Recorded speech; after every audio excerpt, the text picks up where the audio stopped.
finally made it! This is where we bring everything together and figure out how to find the robot that Polly sent back in time. This is the professor's Wheel of Invention. It's an obstacle to the time machine. You see, some of the robots kept wanting to travel back in time to taunt the early computers, but you can't have that. So the professor devised a little quiz that's too difficult for the robots. But hopefully it's not too difficult for you. Oh, brother. Polly's reprogrammed the wheel so it's no longer just a quiz. It's a quiz show! It seems the show's called Pollywood Squares. And you're the first contestant. This is how you play. Answer 3 questions for each of the clues you collected. You'll find out what, when, where, and who. All the information you need to create a profile of your mission. Once the game begins, you gotta work fast and try to answer each question on the first try. That way you'll win the time key faster and win the most points.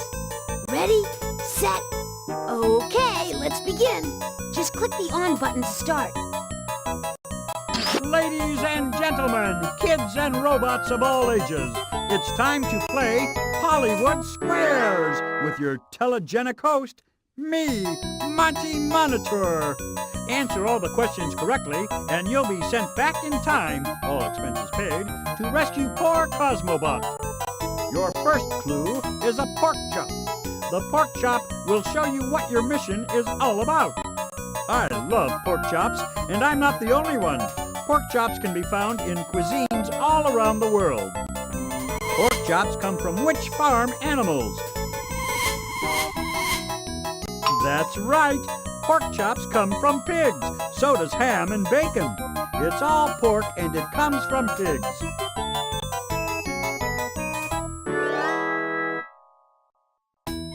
Pigs are the only animals besides humans whose skin can get what painful condition? You're right! Hey! Pigs get sunburns just like people. Sunburns are caused by overexposure to the powerful rays of the sun.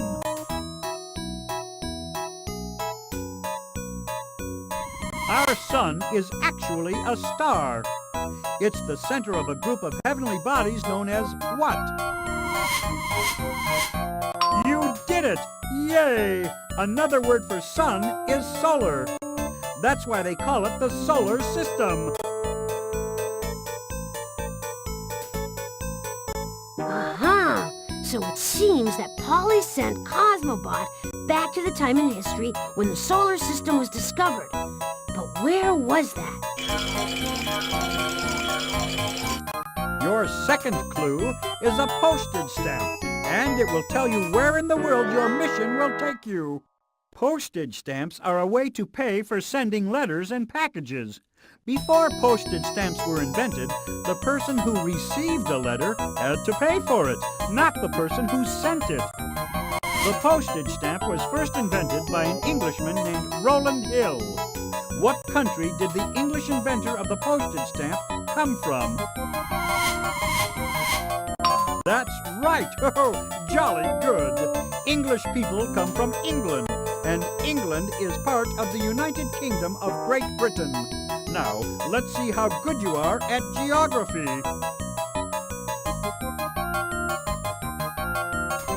Great Britain is located on which continent? Right! Oh, Great Britain is in Europe, the second smallest continent on Earth.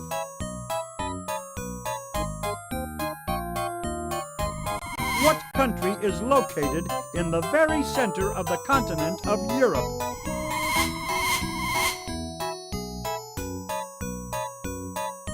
Correct! Yes! Poland is a large country in the center of Europe. Polish people make delicious pork sausages and dance to a unique style of music called polka. Poland's also the place where the solar system was first discovered. Thanks, Monty. We now know that the solar system was discovered in Poland. What we don't know is when it was discovered and by whom. The third clue is a dollar bill. It will tell you when in history the solar system was discovered. If you had $1 million bills, you'd be a millionaire.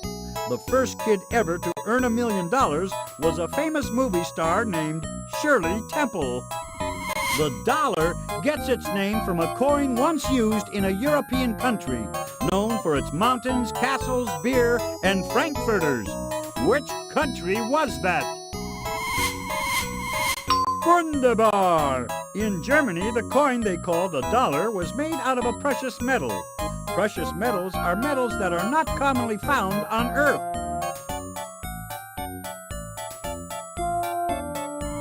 Which of the following metals is a precious metal? That's right! Silver is a valuable precious metal that is often used for making coins.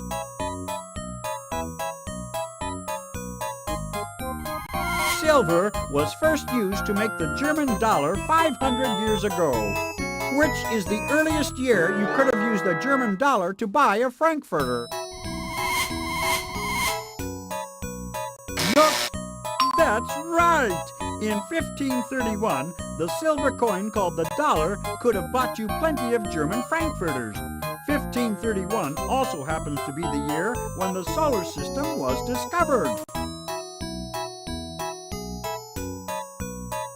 We're almost there. All we need to find out is the person in Poland who discovered the solar system in 1531. This is your fourth and final clue. The sundial will tell you who first discovered the solar system. A sundial tells the time as a shadow moves across a surface marked with the hours of the day.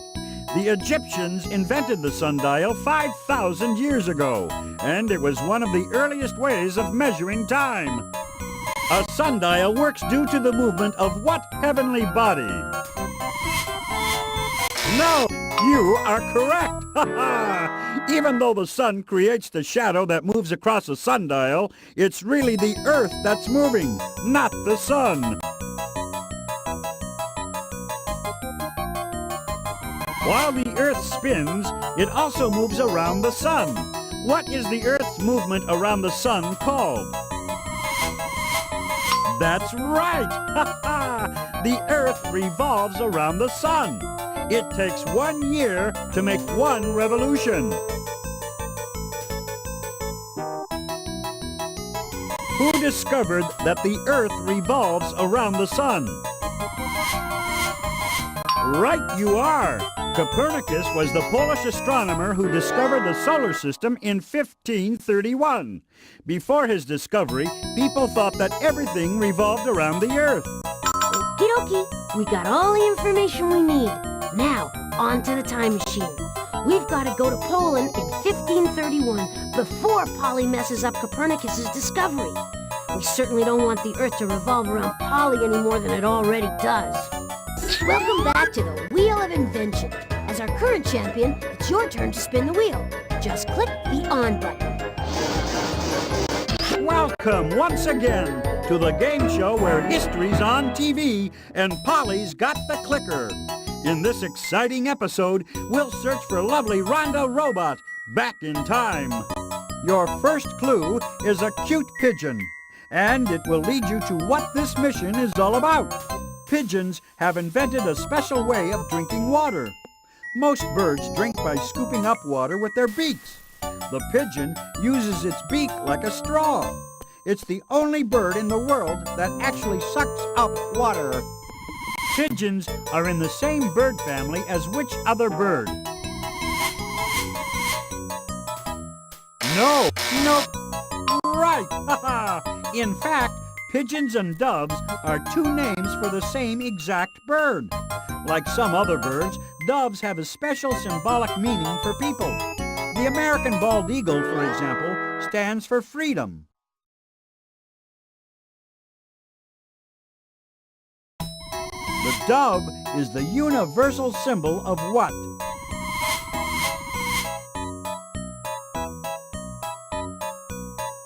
No, but feel free to try again.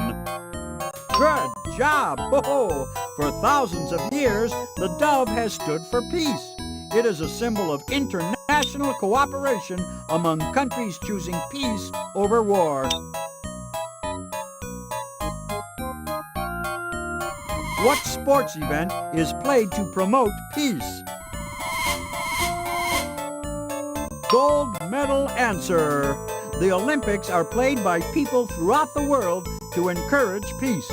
That's why doves are released at the opening ceremonies of the Olympics, because they symbolize peace.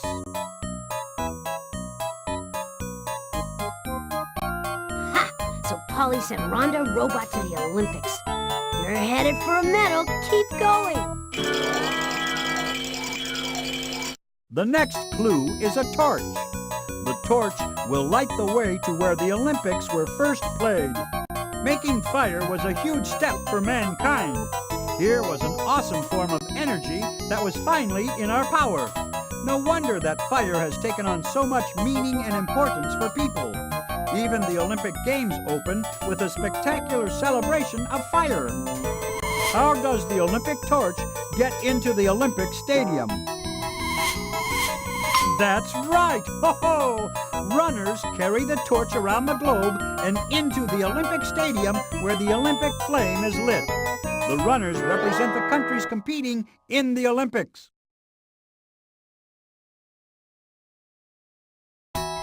Runners from countries all over the world train to compete in the Olympics. Approximately how many countries compete in the modern Olympics? Great! About 120 countries participate in the Olympics, including the country hosting the Games. The Olympic torch is always lit in which of those 120 countries? Yes! The Olympic torch is always lit in Greece because the first Olympics were played in ancient Greece. The torch symbolizes the constant renewal of the Olympic spirit. Pack your bags. Looks like we have to go to Greece to find Rhonda Robot at the Olympics. 2 masks are your next clue. They will lead you to who invented the Olympics. These masks represent 2 types of plays invented for the theater. The laughing mask represents plays that are comedies. Comedies have funny jokes and happy endings. The mask with the sad face represents what kind of plays? Drama is a general name for all kinds of theater. That's right! Ho-ho! Tragedies are plays with unhappy endings. If you were going to write a play, you'd have to decide whether you wanted to write a comedy, a tragedy, or a mixture of the two. If you wrote a tragedy for the theater, what would people call you? Yup, dramatists have been writing plays for a long time. The world's first dramatists wrote plays in honor of a god called Dionysus. Who were the world's first dramatists? Great job! Ho-ho! The ancient Greeks invented drama as we know it today. For the Greeks, drama was a religious festival. The ancient Greeks had another religious festival. They called it the Olympics.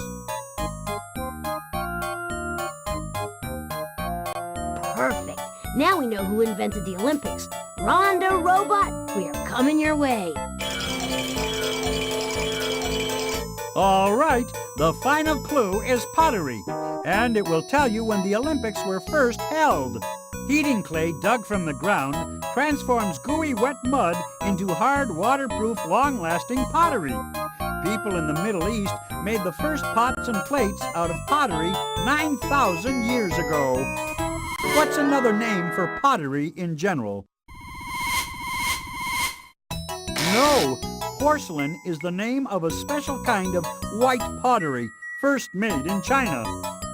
That's right! Ho-ho! Many ancient pots and plates have been found because ceramics are hard and last a long time. Scholars dig up ancient ceramics to find clues about ancient life. What do you call the study of ancient ceramics and other objects?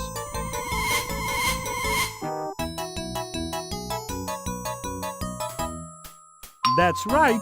Archaeologists study ancient human societies by looking at the things they made. An archaeologist would most likely study a society from what year? That's right, ho-ho! And 776 BC was the date of the very first Olympic Games, which began as a religious festival. We know about the first Olympics thanks to archaeologists who dug up the ancient stadium in Olympia, Greece. Congratulations! Oh, and pack your toga. It looks like we're headed to the first Olympic Games in ancient Greece in 776 BC, and to rescue poor Rhonda Robot. Time to finish up another mission. Click the on button to start the wheel. Hey, kids! Do you know what time it is? It's time once again for Pollywood Squares. Win this round and we'll send you on an all-expense-paid round-trip holiday to rescue Danny D. Frostbot from history. Your first clue is a handkerchief. The handkerchief will lead you to the subject of your first mission. In ancient Rome, a losing gladiator could ask the spectators to spare his life. If the spectators waved their handkerchiefs, his life was spared. Where in ancient Rome did the gladiators fight? The arenas in Roman amphitheaters were the place where gladiators risked their lives for the sweet smell of victory.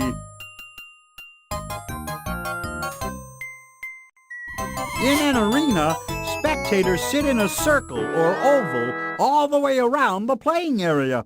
Which sport could you watch in an arena today?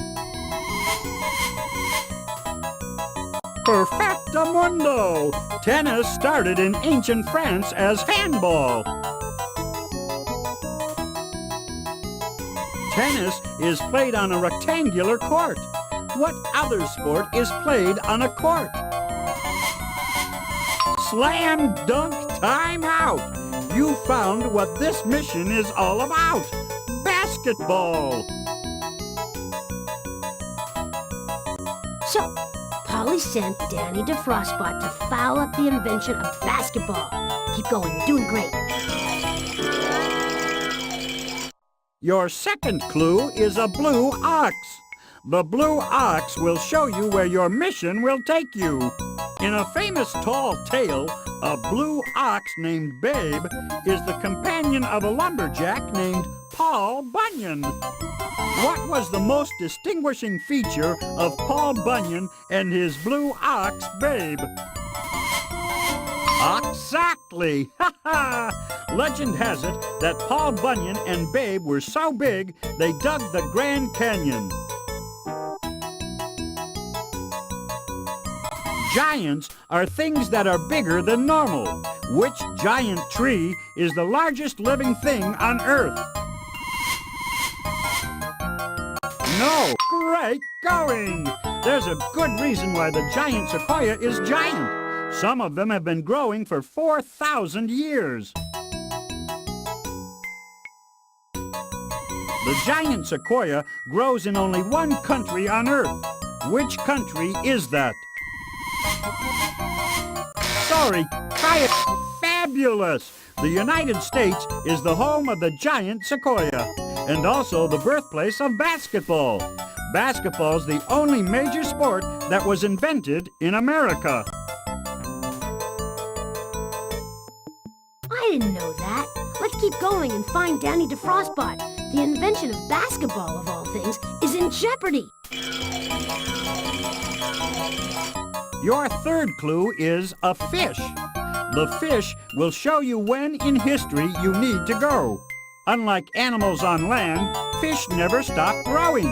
The older they get, the bigger they get. What do you call a collection of fish that live together? A whale of an answer. Fish form schools because it's safer to hang out in groups than to live alone. How do you catch a school of fish? Talk about school spirit, but it's far easier to catch a school of fish in nets than to hook them with fishing rods one by one. But nets are not only used for fishing, you know. Nets open at the bottom were first used by basketball players in 1912. That was 21 years after basketball was invented. When was basketball invented? Swish! Basketball was invented in 1891. It took over 2 decades for today's basketball nets to be invented. The very first game was played with peach baskets instead of nets. Swish! You did it again. All we need is the name of the American who invented basketball in 1891. Your fourth clue is a whistle. It will lead you to who you need to find on your mission. When you blow into a whistle, the air inside vibrates. That's what makes the sound. Ancient whistles were made from bird bones. The ancient whistle was an early version of which musical instrument?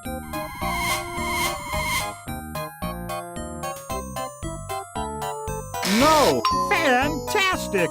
Flutes make beautiful sweet sounds when you blow into them. Flutes weren't always used for playing music, though. The ancient Greeks used flutes during sporting events, just like referees use whistles today. Where could you hear a flute in ancient Greece? No, score!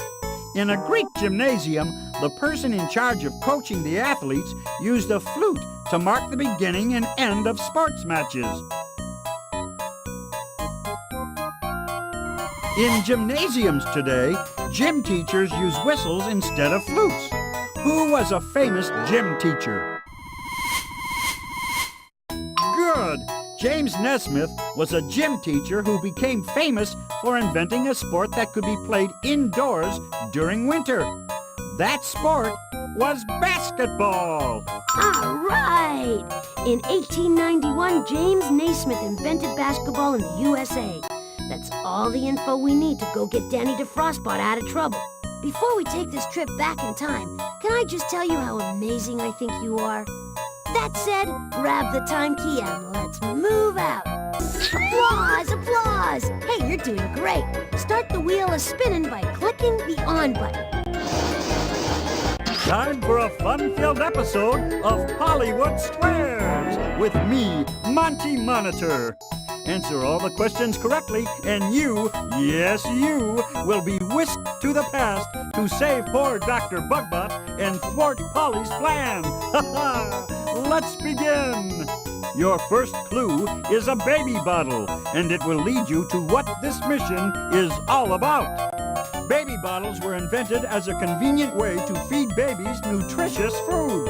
Nutritious food increases the baby's chances of living a long life. Today, the average baby can expect to live for how many years? That's right! The average life expectancy has increased over time, thanks to things like better nutrition and cleaner drinking water. Advances in which field of science have contributed most to people living longer? Correct! Advances in medicine have helped to wipe out many of history's most deadly diseases. But medicine isn't only a science. It's also something you take when you're sick. Who in the hospital makes sure you take the medicine you need to get better? Doctors prescribe medicine and treatment, but they're usually not the ones who give the treatment to the patient. That's right! Ha ha ha! Nurses make sure patients get the medicine that doctors prescribe. People have always cared for the sick, but nursing wasn't always considered a profession. Aha! Polly sent Dr. Bugbot back to the time when the profession of nursing was first established. Keep going, you're doing great. Your second clue is a lamp. It will tell you who in history first established the profession of nursing. Electric lamps like this one made it much easier to work and play at night. When lamps were invented about 100 years ago, everyone wanted one, so electricity soon became common in people's homes. What is it called when lamps and electrical appliances go out all over town? You're right! A blackout occurs when the source that brings electricity to homes stops working. This often happens during a storm when power lines are damaged. What does light often symbolize for people? Right! When darkness becomes light, people usually feel hope. Hope is a good feeling about the future. What famous woman in history was called Lady of the Lamp because she offered hope to people? Correct! Florence Nightingale was a famous nurse who walked from hospital bed to hospital bed with a lamp. That's why people called her Lady of the Lamp. She also opened the first college for nurses and invented the profession of nursing. Excellent! Florence Nightingale is the person in history we need to find. Dr. Bugbot, we're almost on our way. The third clue is a tablespoon. It will lead you to the time in history when the profession of nursing was established. People have been using spoons for thousands of years. The first spoons were made out of clay, wood, and sometimes even bones. But modern tablespoons were invented only 240 years ago. If the doctor tells you to take 1 tablespoon of medicine every day, 1 tablespoon is the exact amount you should take. What's the general name for an exact amount of medicine? Right! A prescribed amount of a drug is called a dose. Medicines are drugs that help us get better when we're ill. But not all drugs are used for curing the sick. A dose of what drug helps put patients to sleep before surgery? Yes! Before anesthetics were invented, operations were incredibly painful. People had to get their teeth pulled while they were wide awake. They felt everything. Oh my! The first operation using an anesthetic was performed in 1842. On which date were you most likely to get an anesthetic before an operation? You got it! By 1860, anesthetics became widely available. 1860 also marks the year when Florence Nightingale started the world's first college of nursing. Excellent! 1860, here we come. Your last clue is a bar of soap. The bar of soap will lead you to where in the world professional nursing was invented. Bars of soap used to be so expensive, almost nobody could afford to wash their hands with soap. Too bad, because washing your hands with soap is one of the best ways to help avoid getting sick. Why is it so important to wash your hands with soap? Good! Germs are invisible to the naked eye, so doctors didn't even know they existed until 150 years ago. But soon after germs were discovered, doctors realized that they could cause illness. Today, doctors give us shots to make us immune to some of the diseases caused by germs. What are these shots called? Excellent! The first vaccine was invented over 100 years ago in a country that had the largest empire the world has ever known. The people of this world empire were exposed to a world of germs, and that made vaccines especially necessary. The country where the first vaccine was invented also controlled the largest empire in history. Which country was that? Jolly good! During the 1800s, England was so rich and powerful it could afford to improve medicine and public health. It was also in England where the profession of nursing was established by Florence Nightingale. Hip, hip, cheerio! We've done it! We've got all the information we need to find Dr. Bugbot. Before we take this trip back in time, can I just tell you how amazing I think you are? That said, grab the time key and let's move out. Welcome back to the Wheel of Invention. As our current champion, it's your turn to spin the wheel. Just click the on button. Welcome to a special edition of Pollywood Squares. What's so special about it? Well, in addition to sending you back in time to rescue Flip, the high-diving robot, we're also giving away a new car! Just kidding. Your first clue is a pair of water skis. The skis will help explain what your mission is all about. Water skiing was invented by an avid skier who hated to give it up in summer, just because the snow had melted. What kind of boat pulls a person wearing water skis? Correctamundo! Motorboats have the power to pull water skiers across the surface of the water.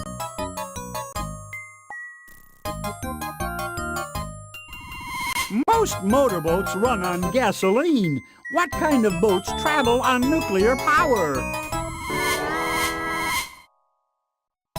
Hovercrafts are boats that float above the water on a cushion of air. You bet! Nuclear subs are so powerful they can travel all around the world without surfacing.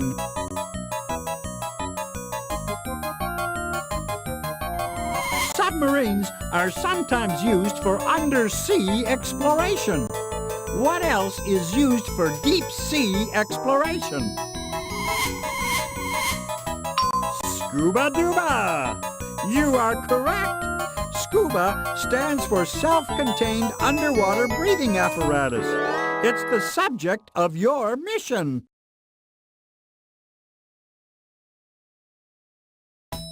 Cool. We get to travel back to the invention of scuba gear. Better pack a bathing suit. Your second clue is a camera. In a flash, it will show you who invented scuba gear. Getting your picture taken by the first cameras was a slow process. You had to sit motionless for up to 10 minutes with your head in a clamp so your picture wouldn't blur. Cameras work by allowing light to strike the film. Which part of the camera opens to let the light in? Smile! You got that right! When you take a picture, the shutter opens to let in the light.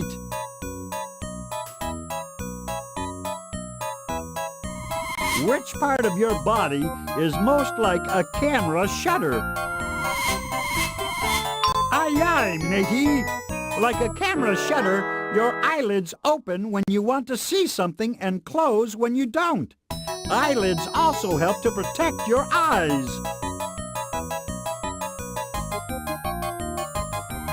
Which explorer wore goggles to protect his eyes?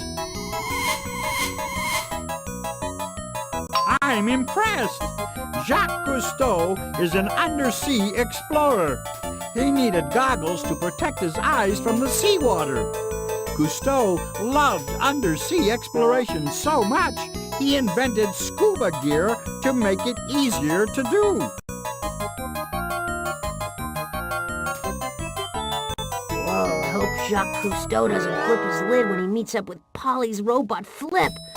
But now at least we know who in history we have to find. Your third clue is an octopus. The octopus will show you when your mission takes place.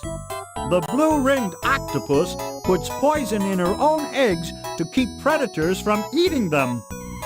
The blue-ringed octopus is native to Australia. What other animal lives only in Australia?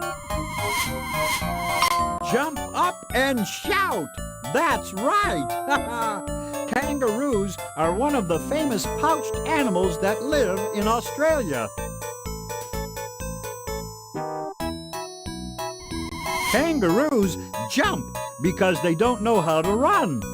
Which of the following could help you jump as far as a kangaroo? Fabulous! Trampolines are springboards used for jumping and for doing acrobatics. The trampoline was invented over 5 decades ago. What's the earliest year you could have used a trampoline?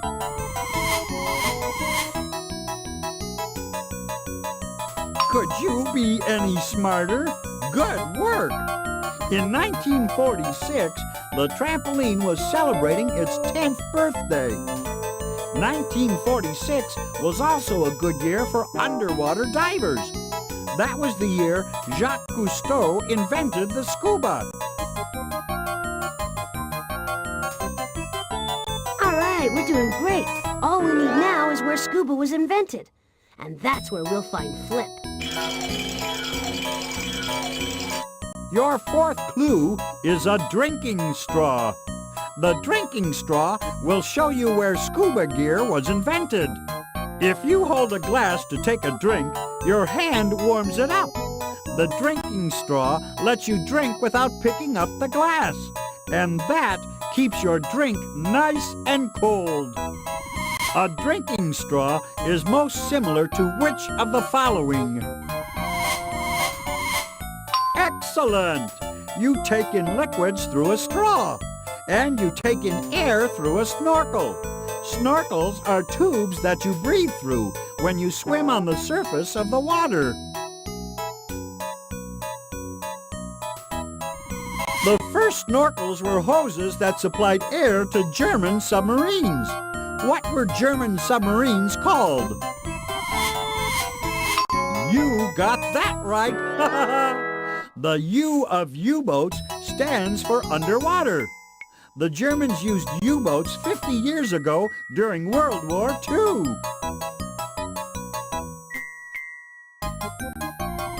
Which country is closest to Germany on the map? Yahweh! Germany and France are both countries on the continent of Europe.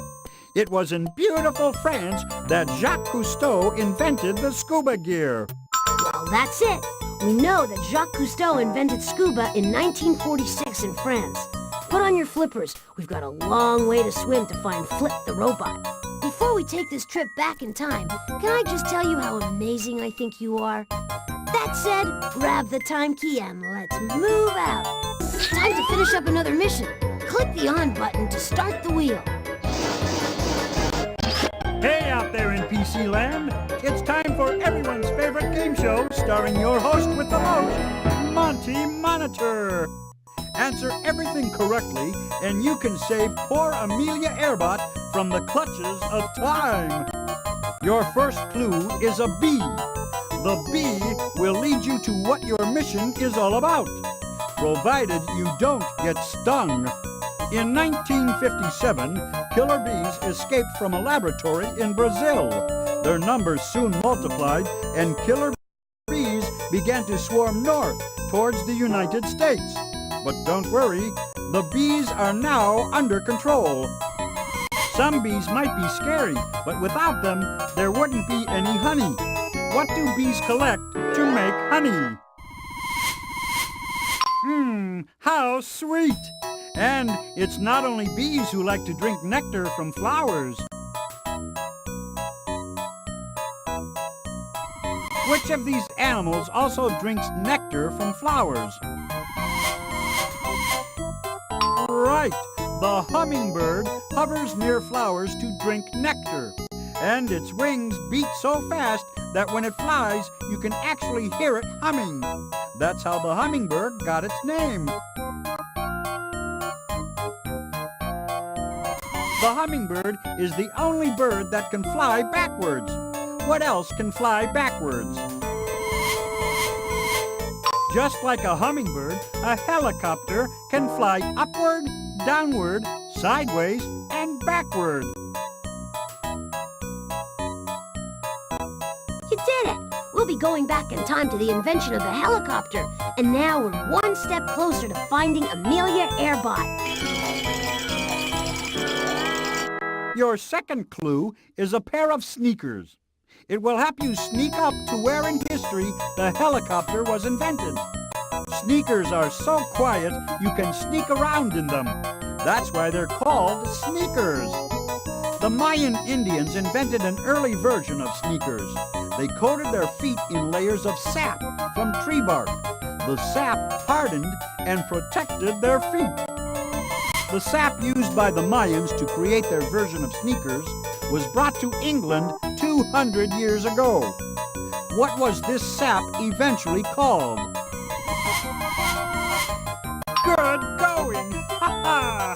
The sap from this tree was used to rub out pencil marks, so the English dubbed it rubber. The soles of today's sneakers are made from rubber. That's what makes them comfortable, sturdy, and quiet. Rubber is used to make what other kind of footwear? Rubber boots are great to use in snow and rain because they are waterproof. Not all boots are made from rubber, of course. What makes a boot is its shape. A boot is any shoe that covers the ankle as well as the foot.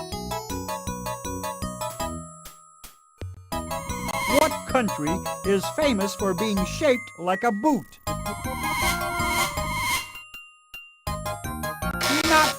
Congratulations! Italy is one of the easiest countries in the world to remember because it's shaped just like a boot. Italy's boot extends into the Mediterranean Sea from southern Europe. Presto! Polly sent Amelia Airbot to Italy. Your third clue is a new car. Hop in. The car will take you to when in history you need to go. Some people think cars are a modern invention, but people were making cars over 500 years ago. These early experimental cars were propelled by springs like a clock. Some were even powered by the wind. It takes about 14,000 parts to make a modern car. What metal are many of those parts made from? Yes! Ho-ho! Many of the 14,000 car parts are made from steel because steel is a strong metal that's fairly light. That's why steel is also used for making very tall buildings. Without a strong and light metal such as steel, we could never build very tall buildings. What are very tall buildings called? Skyscrapers scrape the sky. Before the invention of steel, it was almost impossible to build skyscrapers. In ancient China, for example, there were only a few tall buildings, and Chinese people loved to parachute off of them. The parachute was invented in China in 1100. Around 383 years later, it was reinvented in Italy. Around what year was the parachute reinvented?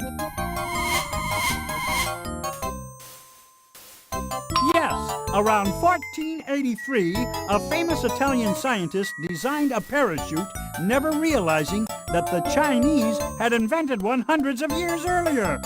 1483 was also the year when the helicopter was invented.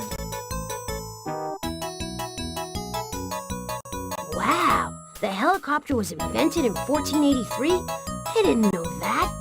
Well, we have to go back to 1483 to find poor Amelia Airbot.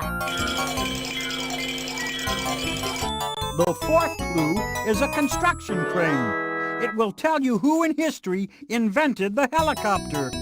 The construction crane was first invented 500 years ago by the same Italian man who invented the parachute and the helicopter. A person who had the knowledge to invent a parachute, a helicopter, and a construction crane could best be described as what? Nope. Good thinking! Ha-ha! Scientists observe the physical world as carefully as possible. They describe what they see because they want to figure out what's true and what's not true about the world. Which of the following people also spend their lives describing the world as they observe it? Nope. That's right. Artists, like scientists, try their hardest to describe what they see as accurately as possible. Throughout history, many scientists were also artists. They were close observers of the world around them.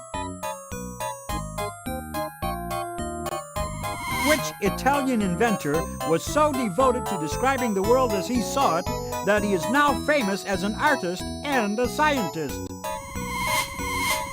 Leonardo da Vinci was an Italian inventor, painter, sculptor, architect, musician, and scientist. He invented a helicopter so he could fly like a bird. Since an engine large enough to power it had not yet been invented, he never bothered to build it. Huh. So Polly sent Amelia Airbot back to bother Leonardo da Vinci. He invented the helicopter in Italy way back in 1483. That's amazing. I want to see this for myself. Let's go! Ready for another spin of the wheel? Just click on the on button. Welcome to Pollywood Squares. Please answer the questions correctly. The world's depending on you. And so is Chef Boy Robot. Your first clue is a wok. Use it to stir up what your mission is about. The wok is a pan for quickly stir-frying food. Cooks in China invented the wok out of necessity. They had plenty of fresh food, but not enough wood to keep their fires burning. The wok cooked the world's first fast food, but not the food first cooked. What was the method of cooking first developed by humans? Well done! You roast something if you cook it in an oven or over a flame. Cooking was invented by accident when prehistoric people discovered that some food tasted better when it was roasted over the fire.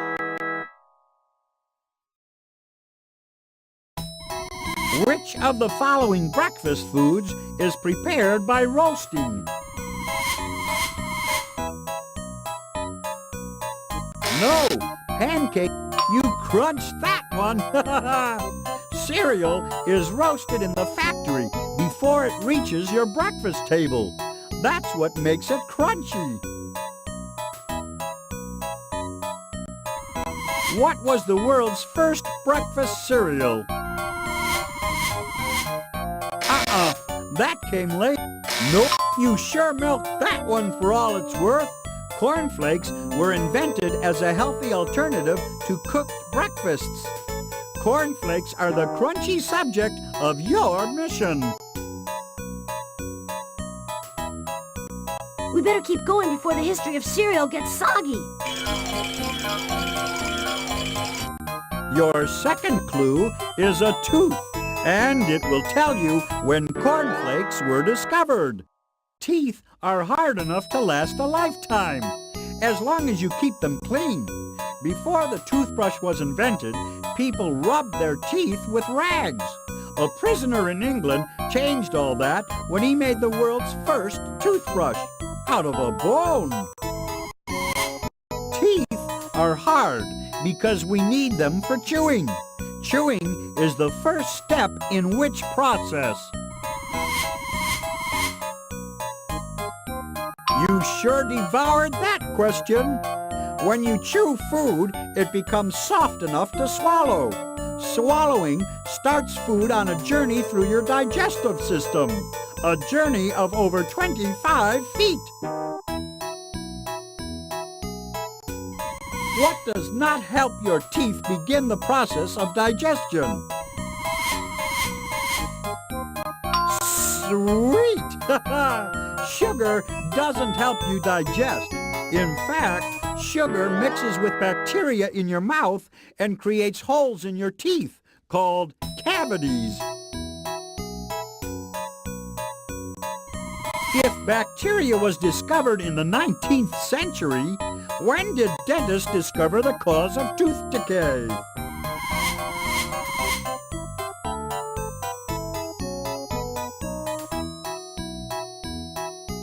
That's right! By 1894, dentists were aware that bacteria mixes with sugar and causes tooth decay. 1894 also marks the year when cornflakes were discovered. Cool! We're getting closer and closer to rescuing Chef Boy Robot from Polly's crazy scheme. Your third clue is a chicken. The chicken will show you where breakfast cereal was invented. The ancestor of today's chicken was a tropical bird that lived in Southeast Asia. Today, there are 7 billion chickens in the world. That's 2 billion more chickens than people. What's the process of raising chickens for food called? That's it! Farming is more than just raising crops. It also includes raising farm animals. The practice of taming wild animals for food began 10,000 years ago. Farming made which of the following possible? Very good! Before farms, people had to hunt and gather food. That meant constantly moving around to follow the food supply. To tend their fields and animals, farmers had to settle in one place for long periods of time. Villages often become big cities over time. Which of the following cities began as a farming village? You did it again! Ha ha! Cornfields turned into factories once the success of cornflakes made Battle Creek, Michigan, the breakfast food capital of the world. Back we go to Battle Creek, Michigan, 100 years ago, just in time to save Chef Boy Robot and the future breakfast cereal. Your fourth clue is an egg. The egg will help you find the person who invented cornflakes. It's a good thing eggs are oval-shaped and not round. If eggs were perfectly round, they'd roll right out of the nest. Eggs keep baby birds safe and healthy until they're ready to hatch. What does the egg yolk provide the baby bird? There's a healthy answer. The yolk provides all the food a baby bird needs while it develops in the egg. Nutrition is the process of taking in and using food. Good nutrition provides the body with what? That's it. If your body takes in too much food, it stores that energy as fat. That's why overeating makes you overweight. Energy is the power to do things. Who invented cornflakes as a convenient way to provide people with energy first thing in the morning? A well-fortified answer. William Kellogg of Battle Creek, Michigan, was intensely interested in good nutrition. That's why he invented cornflakes. Polly's breakfast is history. We have everything we need to rescue Chef Boy Robot and save the history of cereal as we know it. Off we go to Battle Creek, Michigan in 1894. Don't forget to bring your spoon. Ready for another spin of the wheel? Just click on the on button. Don't click that mouse. You don't want to miss a single scintillating second of Pollywood Squares. Why, it's the only way to rescue poor Miss Batterybot from her banishment in time. Let's get to the first clue, shall we? Your first clue is an X-ray. The X-ray will tell you what this mission is all about. A regular camera can't take a picture of the inside of a body. That's a job for the X-ray. Invisible rays called X-rays are used to take X-ray photos. What rays are needed to take snapshots with your camera? Hooray! Visible light is what makes snapshots appear on film. Like X-rays, light travels in rays. No light, no picture.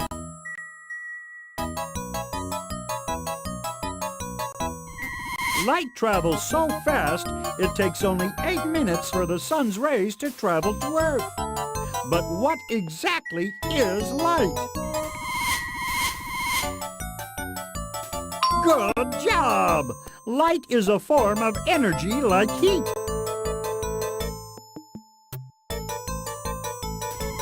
The energy created by the sun makes the sun shine bright.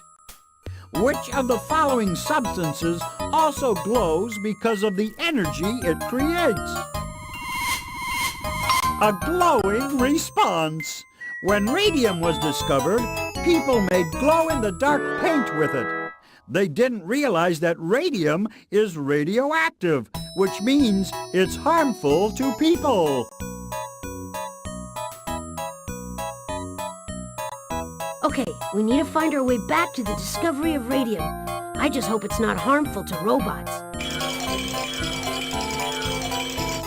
Your second clue is toothpaste. The toothpaste will tell you who discovered radium. If the idea of brushing your teeth with ashes from a fireplace grosses you out, it's a good thing you weren't born in ancient Rome. The Romans brushed their teeth with toothpaste made of ashes. Toothpaste helps protect you from one of the world's most common diseases. What's that disease called? Good going! Toothpaste helps prevent tooth decay by cleaning the bacteria off your teeth. The bacteria produce acid, which causes cavities. To check for tooth decay, the dentist sometimes takes a picture of the inside of your teeth. What is that picture called?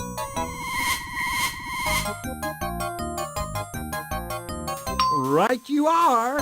Dentists leave the room when they x-ray their patients because it's not good for people's health to be overexposed to them.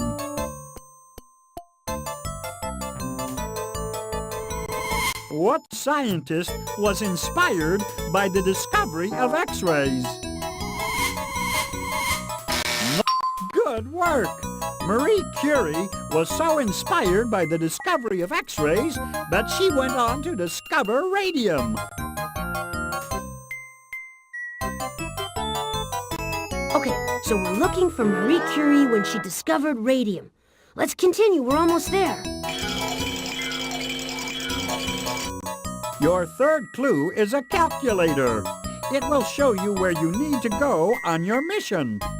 In ancient Rome, if you wanted to count how many animals you had, you put a little stone in a bag for each animal. The more animals, the more stones in your bag. Calculators are modern machines for counting. What was the first counting machine used by people? Absolutely! Ha ha! The abacus was invented centuries ago as a way to add, subtract, multiply, and divide.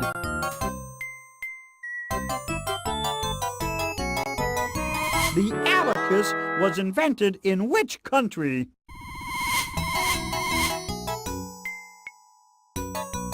No! a well-calculated response. The Chinese invented an early version of the abacus centuries ago as a way for merchants to calculate their sales.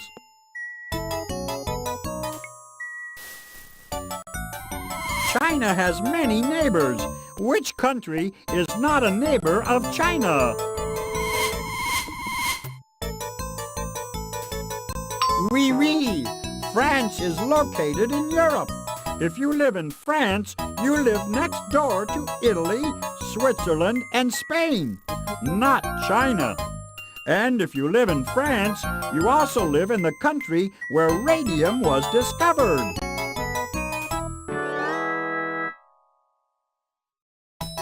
Vive la France! We now know that radium was discovered in France by Marie Curie. Let's move on.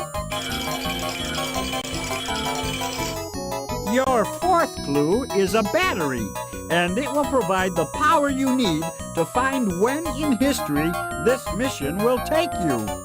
A frog helped to make the world's first battery. It all started when an Italian scientist touched a dead frog with two different metals at the same time. The battery was invented after a dead frog did something surprising when it was touched by two metals. What did the dead frog do? That's right.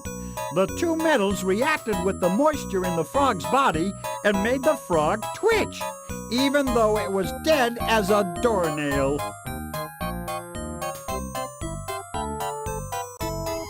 What made the frog twitch? That's exactly right.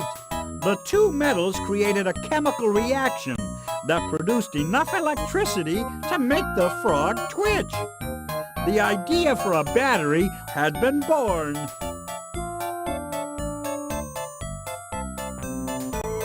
The first battery was invented in 1800, 98 years before radium was discovered. When was radium discovered? Good counting! Batteries led to further discoveries in electrical energy, and radium led to important discoveries in nuclear energy. I got a charge out of that game, didn't you? We now have all the information we need to save Miss Batterybot. Let's go. Time to finish up another mission. Click the on button to start the wheel. You're tuned in to Pollywood Squares, the game show that tests whether you're qualified to stop Polly from turning history into her story. In this episode, you'll rescue gum-chewing Bubblebot from somewhere in time. Your first clue is a microwave oven, and it will tell you what Polly has cooking. Microwave ovens were invented by accident. In 1946, a scientist named Perry Spencer was experimenting with a form of energy called microwaves. All of a sudden, a mysterious thing happened to the candy bar in his pocket. What happened to the candy bar in Perry Spencer's pocket?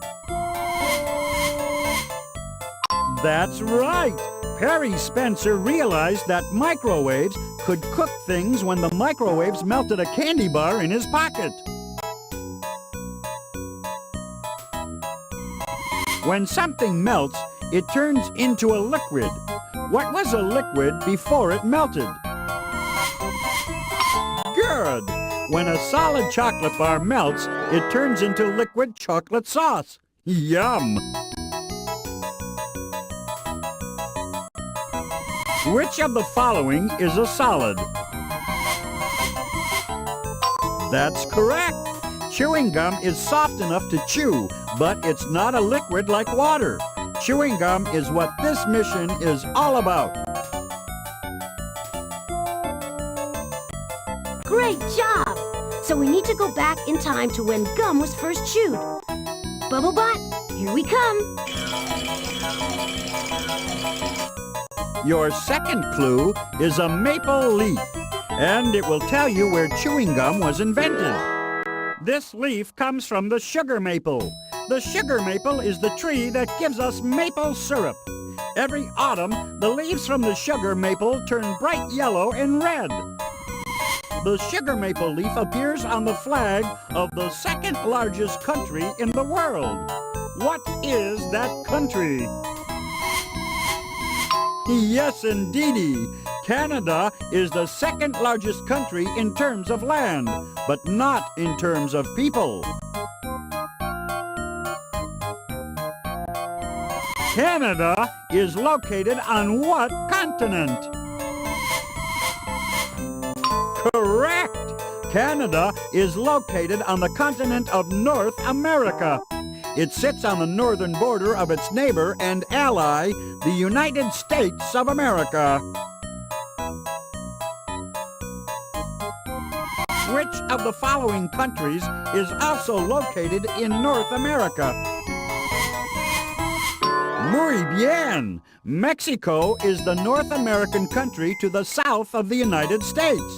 Its capital, Mexico City, is the largest city in the world. Mexico is also the place where chewing gum was invented. Great! We're halfway on our way to Mexico. We just need to find out who invented chewing gum and when. The third clue is a pine tree. The pine tree will tell you who invented chewing gum. Pine trees are called evergreens because their leaves are always green. Unlike maple leaves, they don't change color in the fall. There's a pine tree in Arizona that's 4,600 years old. That's as old as what? Correctamundo! That pine tree was planted when Egypt was one of the largest and richest civilizations the world has ever known. It took 20 years and 2 million enormous blocks of stone to build the Great Pyramid of Egypt. What was it built for? Great! The pyramids of Egypt were tombs for the kings. They were filled with gold and jewelry for the king to use as he traveled to the afterlife. Which ancient American culture built pyramids? Mayan! That's correct! Like the Egyptians, the Mayans built pyramids. They also invented chewing gum. Cool. We're getting closer and closer to good old Bubblebot. Now we know that the Mayans in Mexico invented chewing gum, but when did they do it? Your fourth clue is a calendar. It will help you figure out when in history chewing gum was invented. When people first began to grow crops, they started counting the number of days between one planting time and the next. By counting the days, the first calendars were created. The first calendar was invented by a people who lived along the Nile River in Africa. Who were those people? Yes! The Nile is a river in Egypt. The Egyptians noticed that the Nile overflowed each year before planting time. They counted out the days between each flood and came up with the world's first calendar. The ancient Egyptians thought there were 365 days in the year. How many days does a year really have? Each year is really 365 and a quarter days long. Every 4 years, the Egyptians had an extra day on their hands that they couldn't explain. The leap year was invented later on to fix this problem. A leap year with 366 days was invented in 46 BC by Julius Caesar in ancient Rome. Which of the following years had 366 days? Great job! 400 was a leap year. It was also approximately the year chewing gum was invented by the Mayans. You did it! Bubblebot was sent to Mexico in the year 400 to make a sticky situation out of the invention of chewing gum. It's time now to rescue him. Before we take this trip back in time, can I just tell you how amazing I think you are? That said, grab the time key and let's move out. Applause, applause! Hey, you're doing great. Start the wheel a-spinning by clicking the on button. Hello, kids. This is Pollywood Squares, the game show where you help save the world. In this episode, you'll win a chance to rescue Perrault the robot clown. Your first clue is stained glass. The stained glass will shine light on what this mission is about. The beauty of a stained glass window is created not by the colored glass, but by light passing through the glass.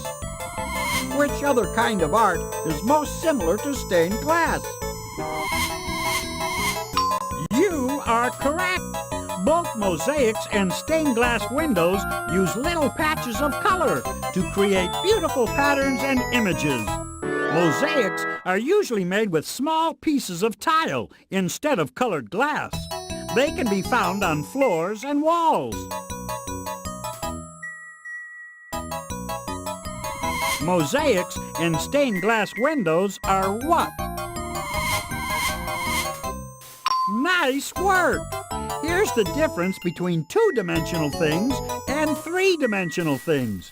An apple sitting in your hand is three-dimensional. A picture of an apple on your computer screen is two-dimensional because it is flat. What other art form is two-dimensional? You get the picture!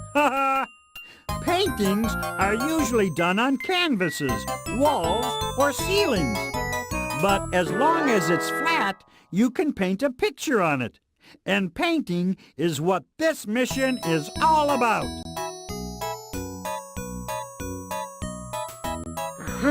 So it seems Polly sent Pierrot back to the time in history when painting was first invented.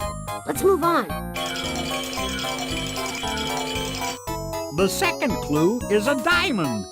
This diamond will show you where your mission will take you. Diamonds are the hardest thing in nature, which is one reason why they make good engagement rings. They represent the strong bond of love. What are diamonds? Brilliant! People used to think there was magic lurking in the sparkle of gemstones. Which of the following is most closely related to a sparkling gem? Fantabulous!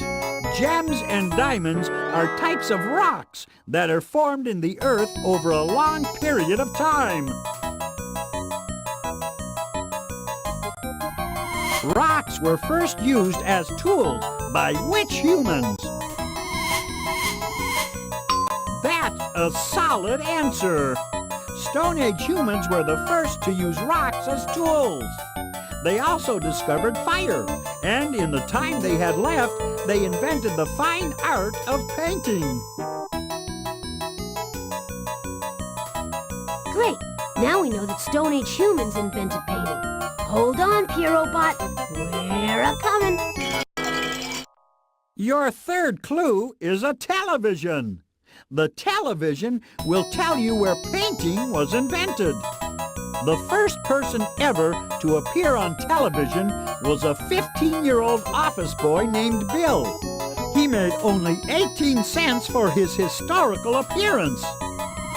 Television changed history because it brought history into people's homes. Which historical event was not shown on television? Jolly good! The Boston Tea Party occurred in 1773, way before television was invented. The Boston Tea Party helped fuel the flames that started which American war? Excellent! The Revolutionary War was fought between Britain and her 13 American colonies from 1775 to 1783. In the Revolutionary War, the 13 American colonies won their independence from Britain. Where is Britain? That's right! Europe has been occupied by humans for tens of thousands of years. On the walls of caves in France and Spain, we have found the earliest examples of paintings. So the earliest paintings have been found in caves in Europe. But when were they painted? Keep going. You're doing great.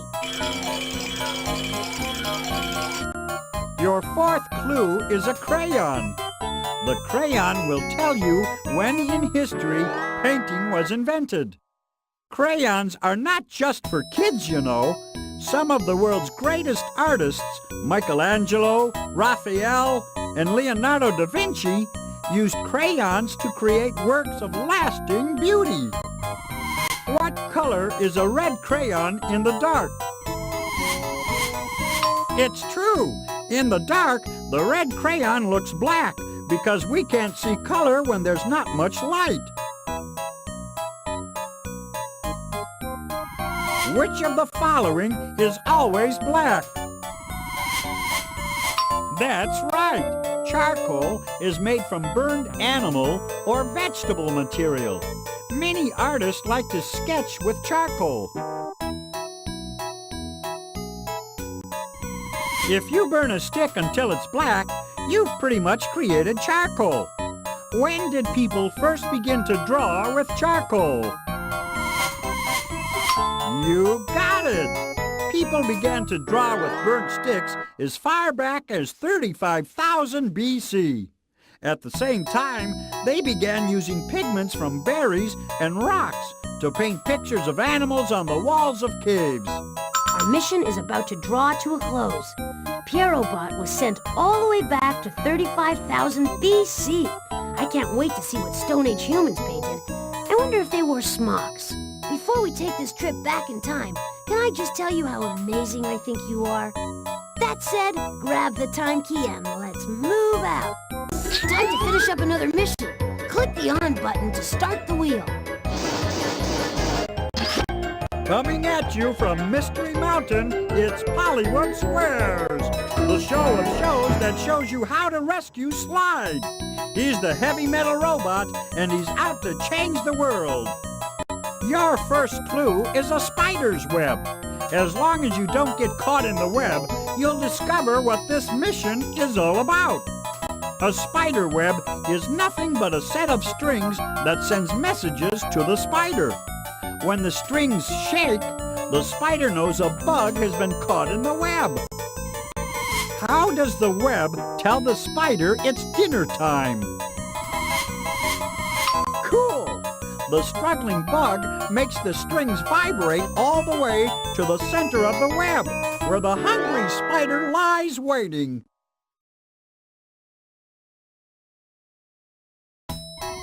When something vibrates, it makes a rapid movement back and forth or up and down. Which part of your body vibrates? Here! The eardrum is a tiny flap of skin inside your head that vibrates when sound travels through your ear. The brain translates those vibrations as hearing. Which of the following would make your eardrums vibrate? You broke another record! Phonographs were the first machines ever to record and play back sounds. Sounds great to me. Looks like we're headed for the invention of the phonograph. Your second clue is a broken pot. It can't hold water, but it can tell you who invented the phonograph. In the schools of ancient Egypt, students practiced an important skill on useless broken pots. After they improved, they were allowed to practice this skill on papyrus, a precious kind of paper.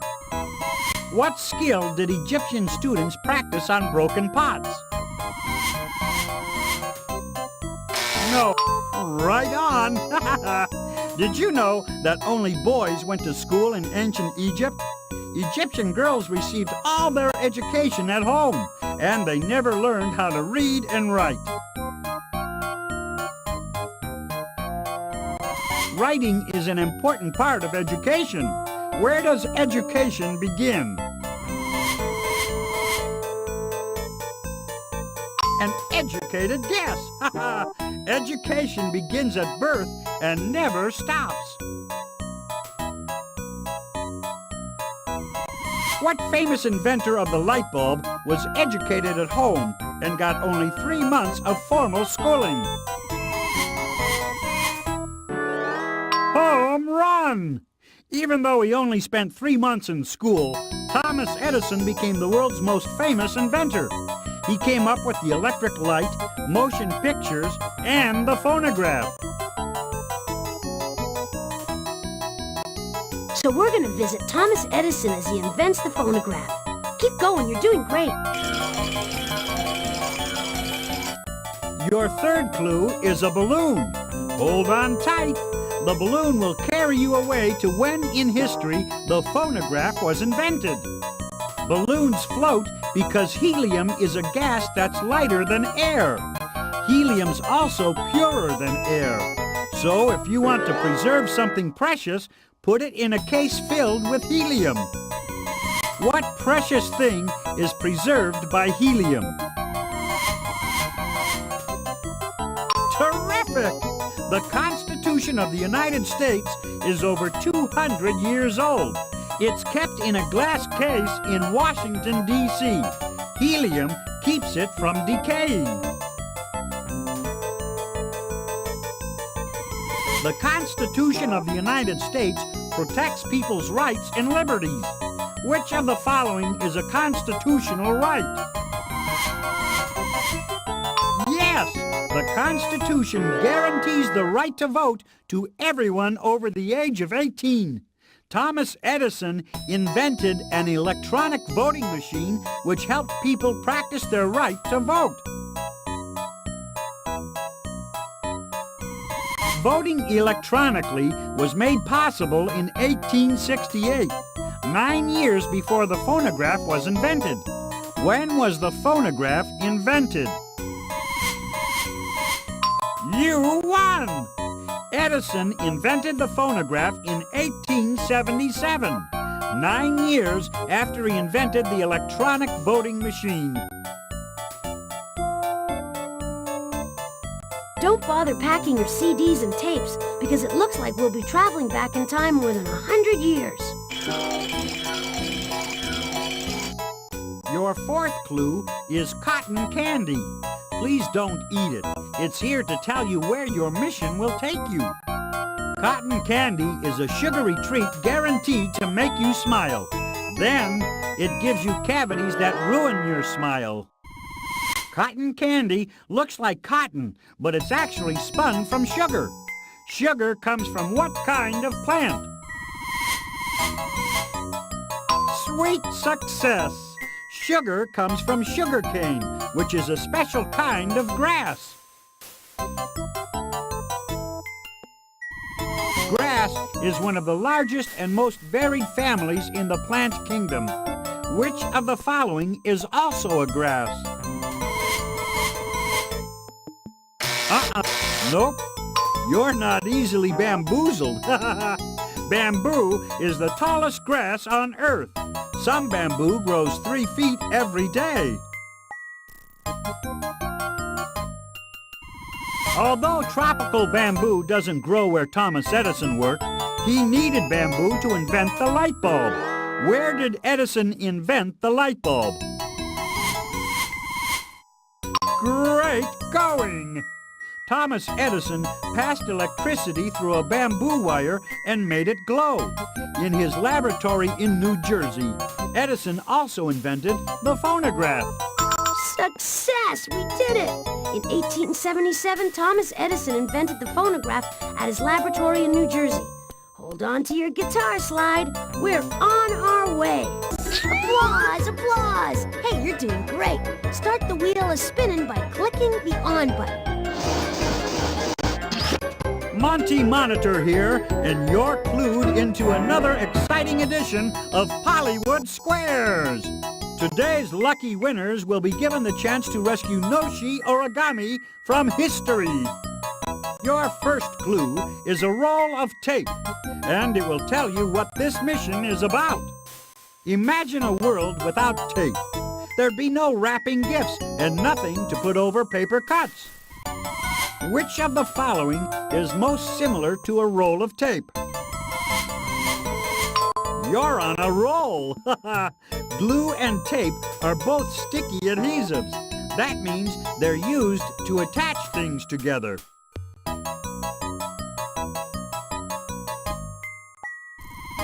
3,000 years ago, the Egyptians used glue for building furniture. What was their furniture made from? Right again! Wood is one of the best materials for making furniture. It glues easily, it's cheap to buy, and it lasts a long, long time. What besides Egyptian furniture is made from wood?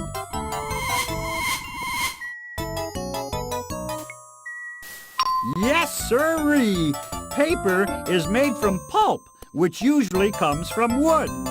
The invention of paper is what this mission is all about.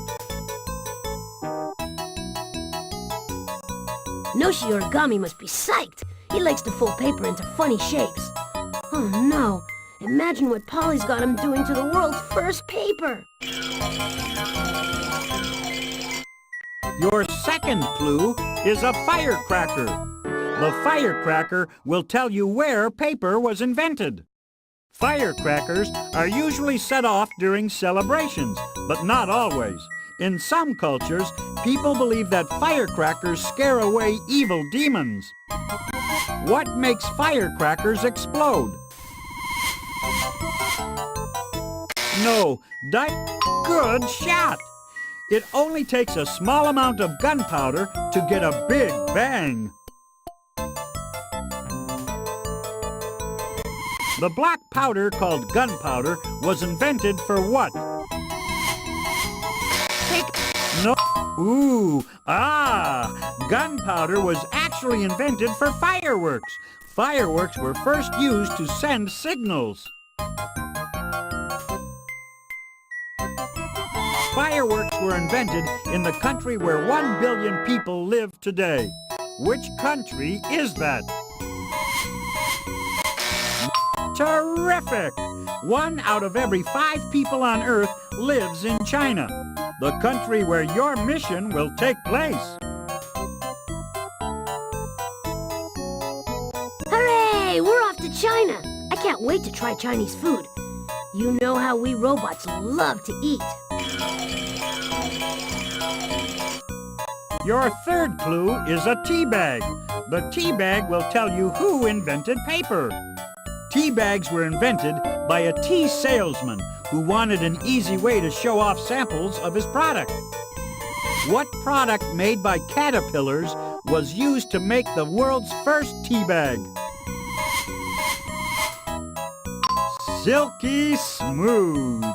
Caterpillars, known as silkworms, produce threads of silk, and silk was used to make the world's first tea bags. Before they can be made into tea bags, silk threads are first made into what? No, good going! Cloth is what you get by weaving threads together. Before the invention of paper, the Chinese wrote on silk cloth. Chinese rags were used to make the world's first paper. Who invented paper?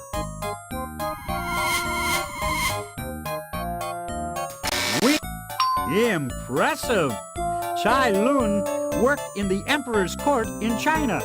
He invented a way to make paper out of cloth rags, mashed tree bark, and fishing nets.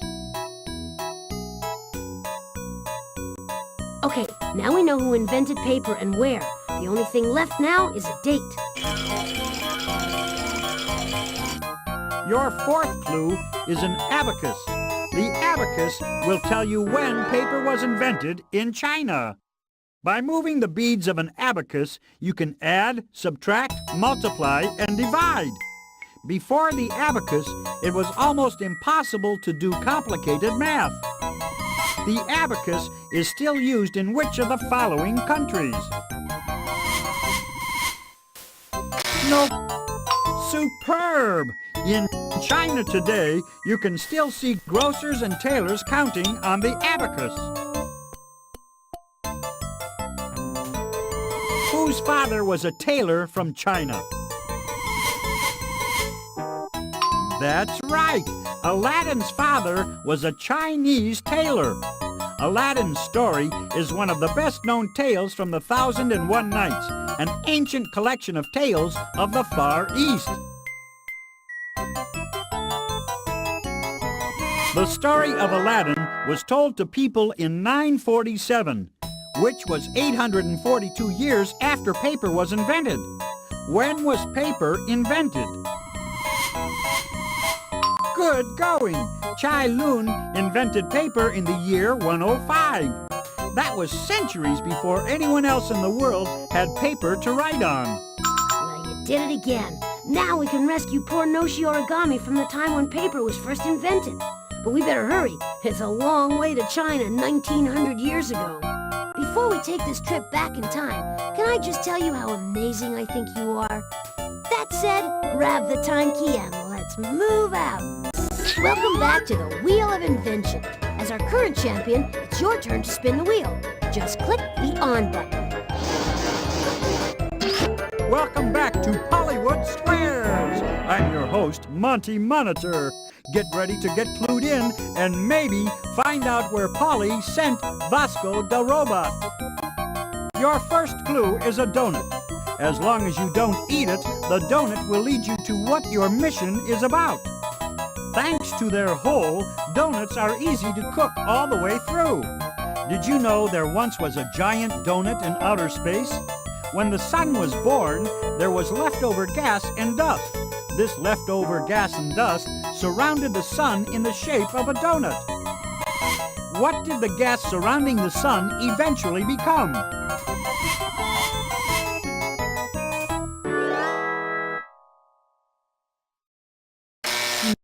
Right! Solar means sun, and the solar system is the name for the sun, the planets, the comets, the asteroids, and everything else that revolves around our sun. In our solar system, 9 planets revolve around the sun. What keeps the planets from simply flying away into space?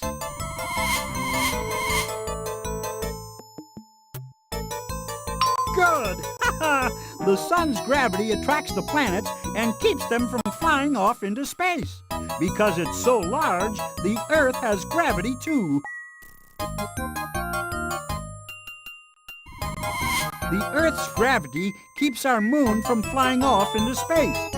What else is due to the Earth's gravity? Nope. Excellent! The Earth is round because of the force of gravity. Gravity attracts everything to the center of the Earth. That's what gives the Earth its nice round shape. Aha! Polly sent her robot back to the time in history when people first proved that the Earth was round. Keep going, you're doing great.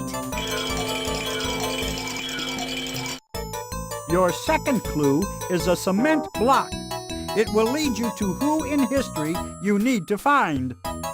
Cement is a fine gray powder that hardens like a rock when you mix it with water.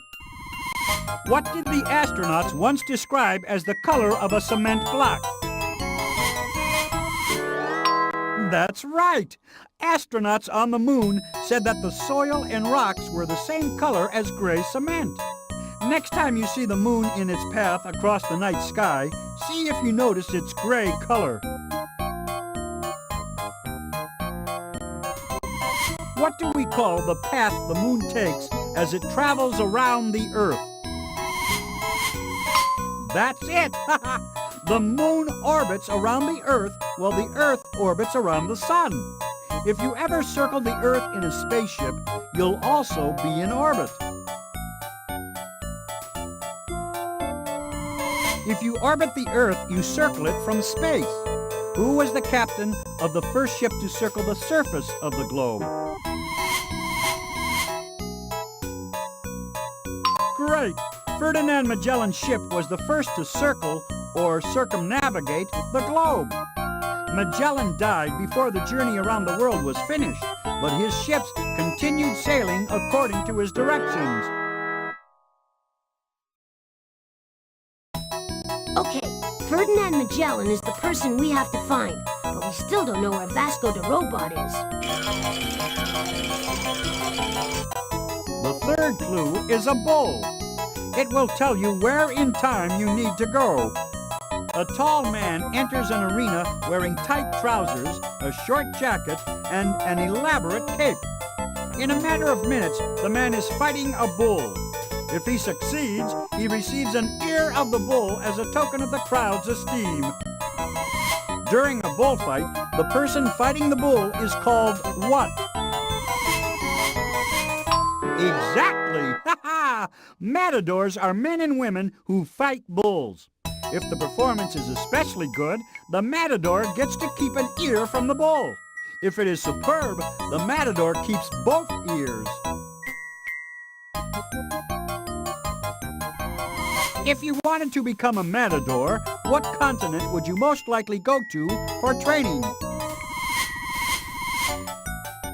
That's right! In arenas in Europe, matadors risk their lives to fight bulls.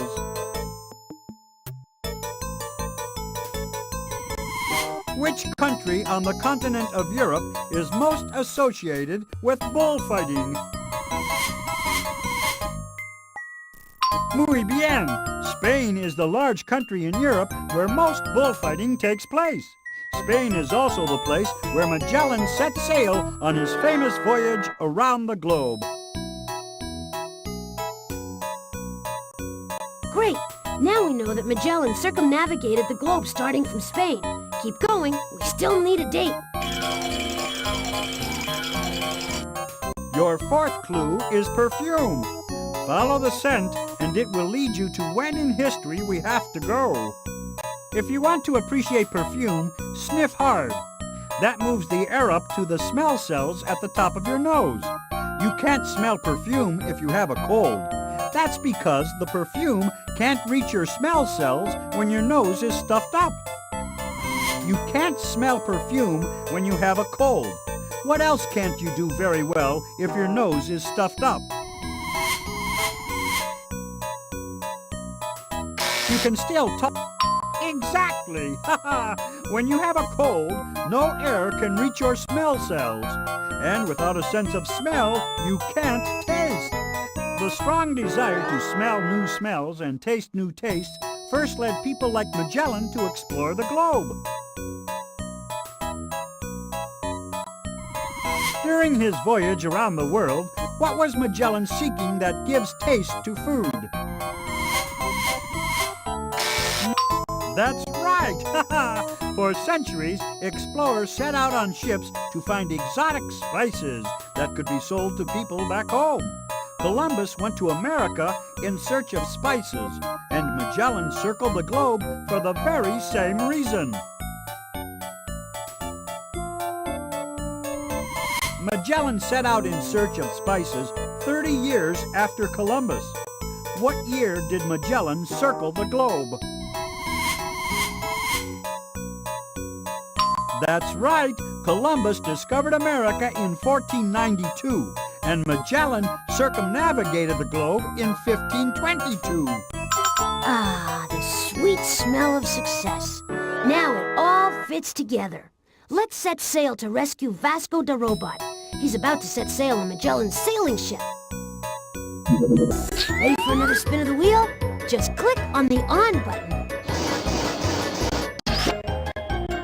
Monty Monitor here, welcoming you to another exciting edition of Pollywood Squares, the only game show that will help you rescue Robbie Robot and save the world. Thank you very much. Your first clue is a moon rock.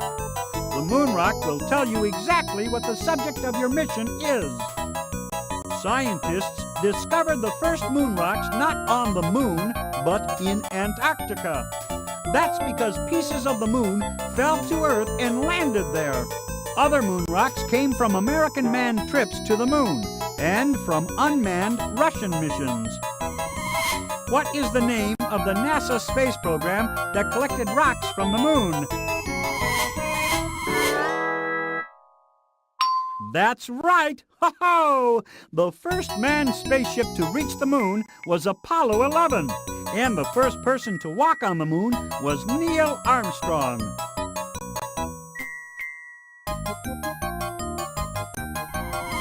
The Apollo missions studied the top layer of rock on the moon's surface. What is the top layer of rock on Earth called? Yes! Ho-ho! The crust is the thin surface layer of the Earth. Miners dig into the Earth's crust because it contains many useful and valuable minerals, such as coal and gold.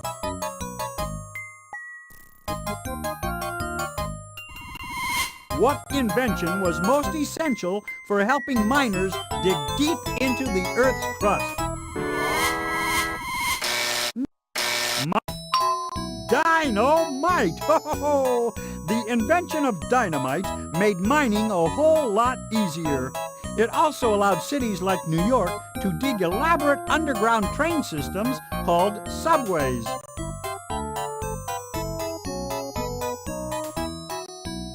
What a blast! It seems Polly sent her robot back to screw up the invention of dynamite. I hope Robbie Robot is safe. The next clue is an axe. The axe will tell you when in history Robbie Robot was sent. The axe is one of the first tools invented by early man, and it was nothing but a pointy rock. Early man used rock axes to break things up. What tool does a sculptor use to break rocks into art? That's right! Hey! Sculptors use chisels to create beautiful shapes from rock. But some sculptures are too big for chisels.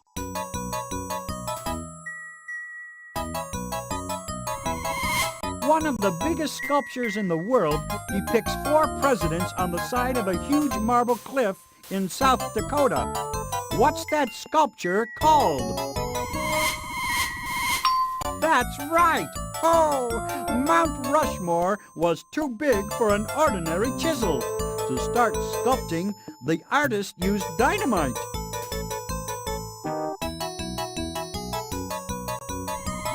If you know that dynamite was used in 1927 to begin sculpting Mount Rushmore, which of the following is the only possible date for the invention of dynamite? That's right! Hey! Dynamite was used to cut away slabs of the mountainside. And you now know that 1866 marked the invention of dynamite.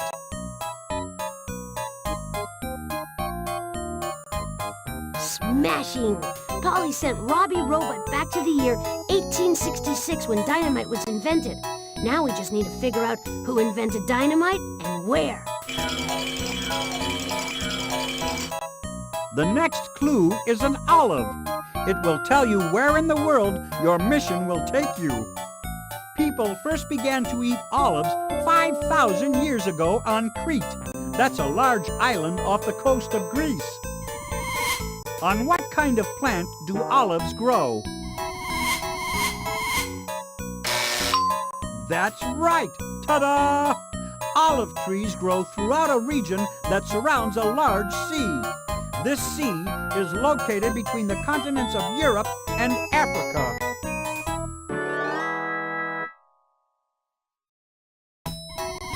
Olive trees can be found in Greece, Italy, France, and Egypt. These countries surround which sea?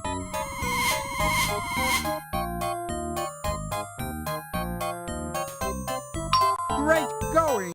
The Mediterranean Sea is a small ocean lying between southern Europe and northern Africa. Many ancient civilizations rose and fell on the shores of this important sea.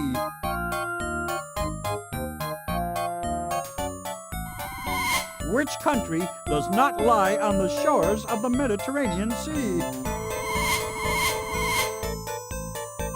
Yes! Oh, Sweden is a large and rich country in northern Europe that is famous for being neutral in times of war. That means that Sweden doesn't take sides. It's pretty strange that in peaceful Sweden, dynamite was invented.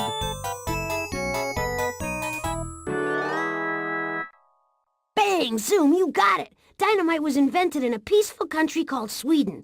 That's where Polly sent Robbie Robot. The last clue is a medal. It will help you figure out who invented dynamite. Medals are awards usually made from gold, silver, or bronze. They are awarded to people for acts of bravery or merit. What medal do you win for coming in third place at the Olympic Games? Yes! Oh, third place gets the bronze medal, a very respectable showing for any athlete. After all, you have to be extremely talented and athletic to get a bronze medal at the Olympics.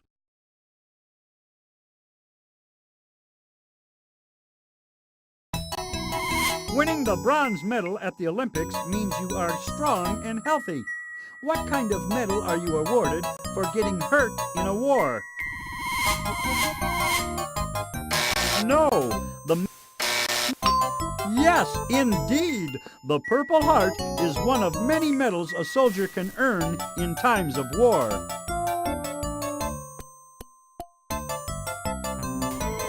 Who invented a medal for making peace, not war? That's right! Yay! Alfred Nobel left money in his will to fund prizes to promote peace and learning. He earned the money for the Nobel Prize from his most famous invention, dynamite. All right, to Sweden we go.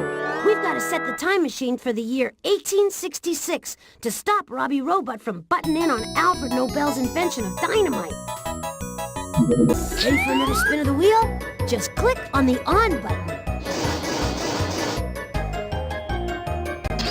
Ready for another brain-twisting, mind-boggling edition of Pollywood Squares? I hope so, because this is the only way to rescue your robot friend, Slobot, and bring him back to the future. Your first clue is a pair of eyeglasses. It will help you see what this mission is about. Just imagine what life was like for millions of people before the invention of eyeglasses. Instead of birds, they saw fuzzy blobs shooting across the sky. Eyeglasses can help a nearsighted person see what? You're off to a good start. Nearsighted people can clearly see things that are near, but not things that are far away. What do you call a cloud that comes in contact with the ground? Fantabulous! There is no basic difference between fog and clouds. In both cases, the moisture in the air forms drops of water around tiny specks of dust. What could help you examine the drops of water that make up fog? So far, so very good. Microscopes have lenses that magnify things and make them look bigger. The invention of the microscope is what this mission is all about. Magnificent, as usual. Now we know Polly sent Slobot to foul up the invention of the microscope. Your second clue is a flea. The flea will show you when the microscope was invented. A flea can jump 12 inches into the air. That's 100 times taller than its body. What do fleas feed on? That's right.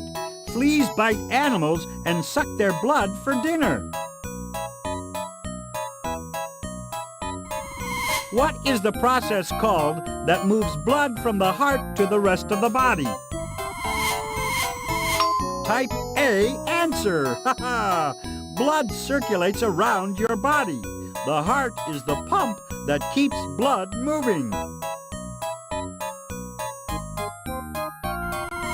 The circulation of blood was discovered around 1630, 44 years before the invention of the microscope. When was this microscope invented? Magnificent! Scientists had tried to create microscopes for years, but in 1674, one scientist made a real breakthrough. A microscope so powerful, it unveiled life forms invisible to the naked eye.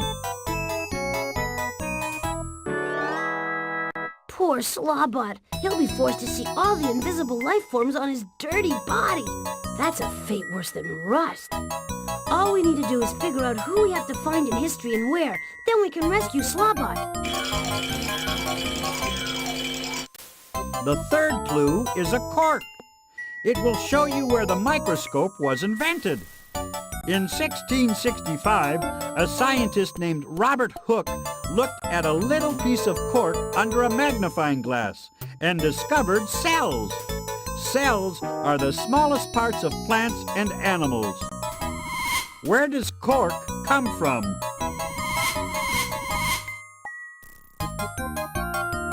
No. Yes! Cork comes from the smooth bark of a tree. You can tell how old a tree is by counting its rings. Which part of the tree has rings? Right again! Every ring in the wood stands for a year's fresh growth. Wood is used for many things, for building, for paper, and for fuel. In which country do people wear shoes made from wood?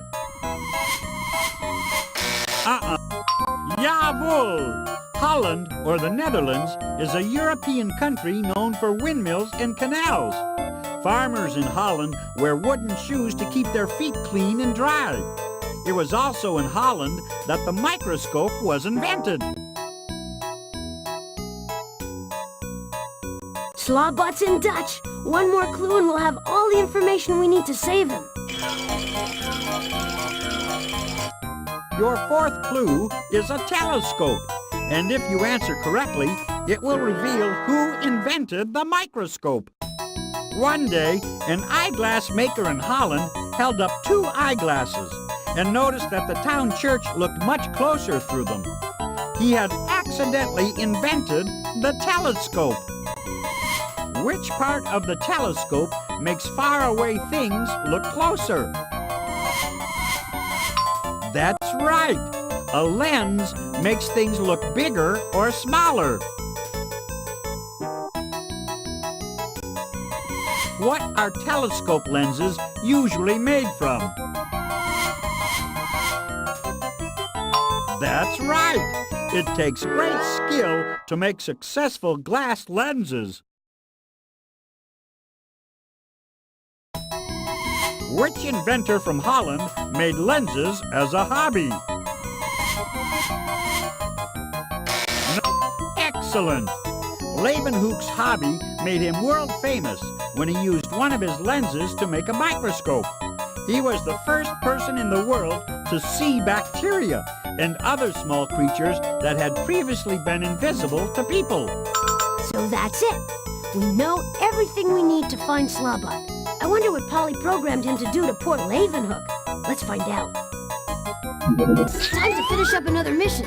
Click the on button to start the wheel. Welcome to the game show that asks the age-old question, where on earth is poor Eraserbot? That's right, it's Pollywood Squares! Your first clue is a book. Books can take you anywhere you want to go. This book will lead you to what this mission is about. Guess what the best-selling book in the world is? It's the Bible. Who was the first author to write a book using a typewriter? Remarkable! Ha ha! Mark Twain was the first writer to send a typed manuscript to a publisher. Mark Twain wrote Tom Sawyer and Huckleberry Finn.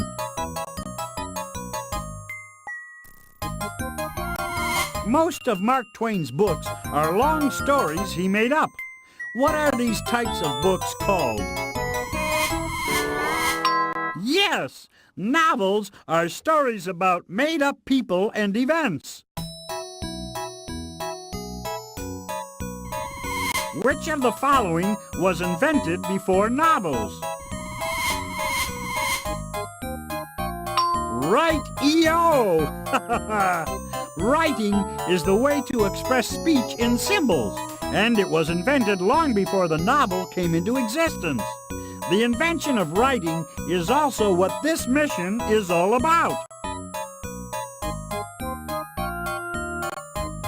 Right on! You're off to a great start.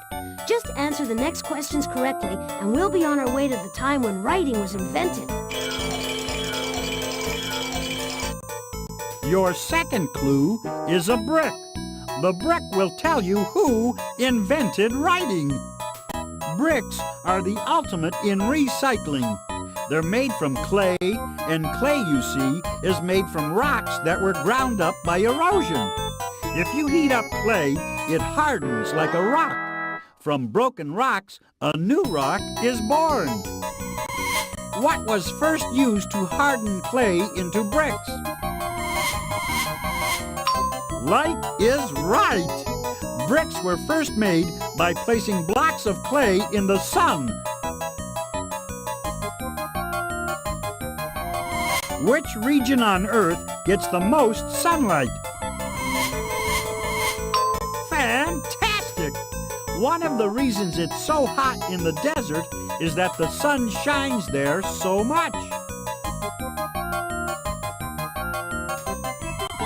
Which people lived in the desert? You're hot! The Sumerians had plenty of sunshine, and they used it to turn clay into bricks. They also drew symbols on wet clay tablets that were hardened by the sun. These symbols, called cuneiform, were the world's very first writing. All right, so the Sumerians invented writing. Only 2 clues left, and we'll know exactly where we have to go to find a racer bot. Keep going. Your third clue is a glass of water. It will show you where writing was invented. All animals need water, but not all animals drink it. The kangaroo rat gets all of its water from the plants it eats. Which plant has saved the lives of desert travelers who can't find a glass of water? This is a barrel of fun! Desert travelers scoop out the pulp inside the barrel cactus and squeeze water out of it. As its name suggests, the barrel cactus looks like a barrel. Which of the following is stored in barrels? Oil, right! Oil was formed from the remains of tiny plants and animals that lived in the ocean millions of years ago. After oil is drilled from the ground, it's shipped around the world in containers called barrels. Some countries have bigger deposits of oil than others. Which region of the world has half the world's oil? Oil-a-rama! The Middle East controls so much of the world's oil supply that it has become an extremely important region to the rest of the world. The Middle East is important to you right now because that's where writing was invented. Hold on to your hat, Eraser Bot. We're almost there. Your fourth and final clue is a rubber tire. It will roll back the clock to the time in history when writing was invented. They once tried to make car tires out of wood, but they chipped when you hit a pothole. Rubber makes the best tires. The rubber tires on your bicycle are made from artificial rubber. Where does natural rubber come from? Great job! Rubber was originally made from the milky sap of Brazilian trees. Which part of trees is protected by bark? You barked up the right tree. Bark is the dead outer shell of the tree that protects the living wood inside. Desks, doors, shelves, and tables. Think of all the things made from wood. When was wood first used for making wheels?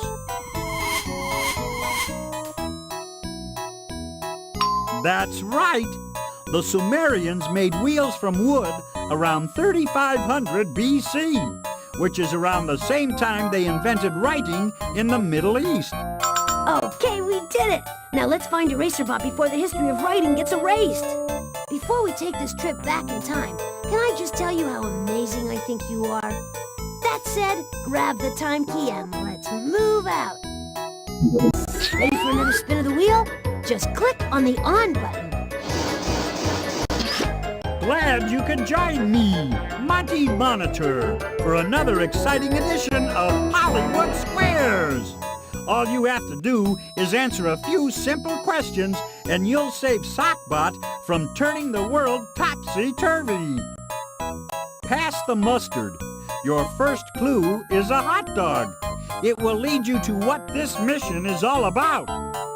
Every year, people around the world consume 18 billion hot dogs. That's 3 hot dogs a year for every man, woman, child, and game show host on the planet. What's another name for hot dogs? Frankly, you're right. A hot dog by any name is still a hot dog. Frankfurters were invented in a German city called what? Yeah, Frankfurt, Germany is the birthplace of the Frankfurter. The people of Frankfurt invented the Frankfurter because they were looking for a new kind of what? Saucy. Sausages are usually made from pork or beef, combined with herbs and spices. All of that is encased in animal intestines. Sausage is the subject of this mission. Did you hear that? Sausages are made from animal intestines.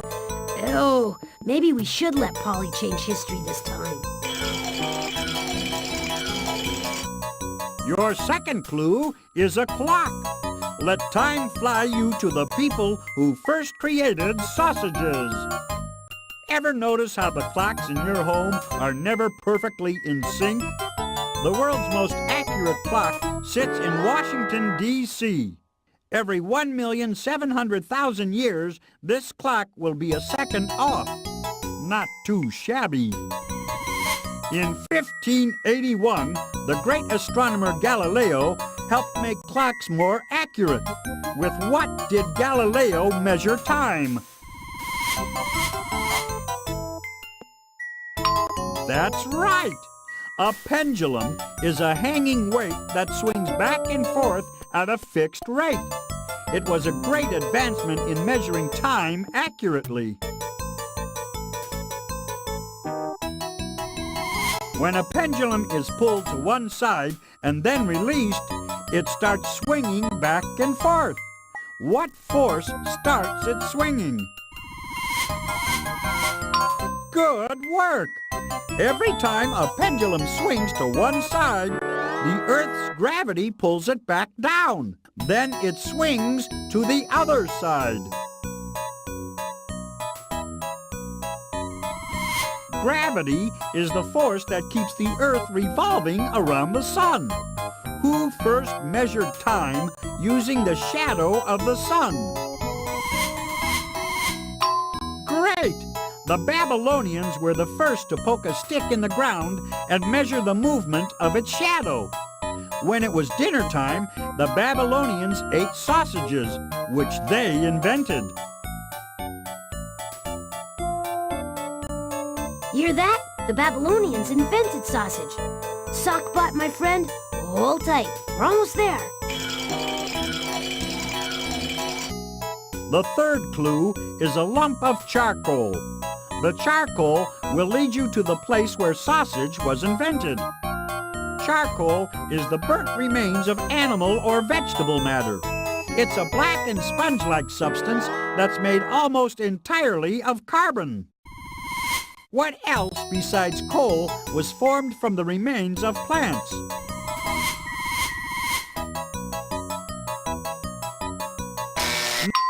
That's terrific! Tar is a thick, dark, liquidy substance that's used to make roofs waterproof and roads smooth and sturdy. Tar is a kind of oil. What is the oil found in the ground called? All right! Petroleum, or crude oil, is the world's most important fuel source. About half of the world's energy for heating, transportation, and running machines comes from petroleum. Petroleum was formed by the remains of tiny plants and animals millions of years ago. Where is most of the world's petroleum located? Of course! The Middle East is lucky to have more than half of the world's oil deposits. It's also lucky to be the place where the sausage was first invented. Cool. We're getting really close now. Keep going. You're doing great. Your fourth clue is a motorboat. The motorboat will take you to the time when sausages were invented. There are enough boats and ships in the world today to carry all the cars, buses, trucks, and motorcycles put together. The world's first motorboats were powered by what?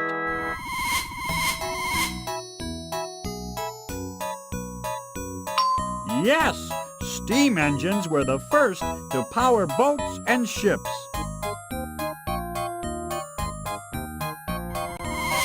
Steam from boiling water creates enough pressure to power an engine. Which of the following boats runs without an engine? Great! Catamarans have two hulls, or pontoons. They were first used in the tropical islands of the Pacific. Today's catamarans are usually powered by sails. When were the world's first sailboats invented? No.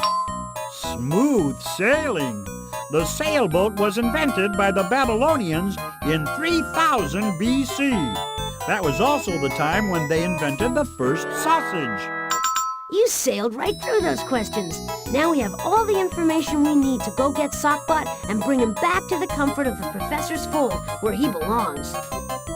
Ready for another spin of the wheel? Just click on the on button. Welcome to the world's most dangerous game show, Pollywood Squares. Your mission today is to save Boosterbot, or risk changing the world as we know it. Your first clue is a drum. The drum will lead you to what your mission is about. In many parts of Africa, there are talking drums because drummers can reproduce in drum beats the actual words of their language. Even if you separate drummers by 20 miles, they can still hold a conversation. What kind of instrument is a drum? You got the beat. Percussion instruments make noise when you beat or shake them.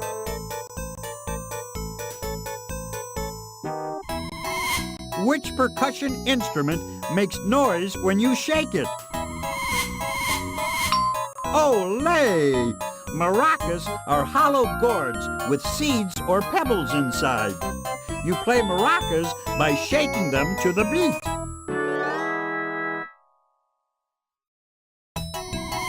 Maracas are made for shaking. Which invention was called a bone shaker, even though it wasn't made for shaking?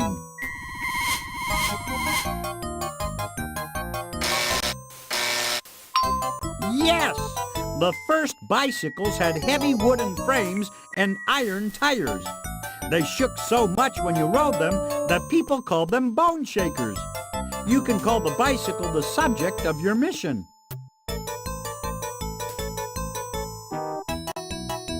Hey, I'm psyched. It'll be cool to see what the first bike looked like.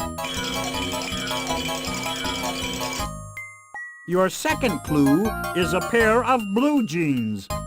The blue jeans will tell you where the bicycle was invented.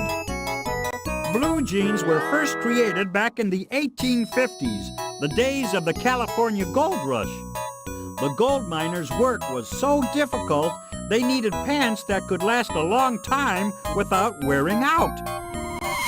The world's first jeans were made from brown canvas. What are blue jeans made from today? Good! Blue jeans are made by the tough cotton cloth named denim. A dye gives denim its blue color. Denim was so popular, the inventor of blue jeans became a millionaire. Who invented blue jeans? Excellent! Levi Strauss came to California in search of gold, and he found a gold mine in making jeans. Levi Strauss was a United States immigrant. Where did he come from? That's right! Levi Strauss came to California from Germany. That's what makes him an immigrant. Germany is in the middle of Europe. The car was invented in Germany, and so was the bicycle. You aced those questions. Now we need to find out who invented bikes. Your third clue is a pretzel. The pretzel will tell you who invented the bicycle. Making pretzels is hard work. First, you boil the dough. Then, you glaze it with egg and salt it. Finally, you stick it in the oven to bake. Pretzels were first made in Germany and are shaped to look like what? That's right!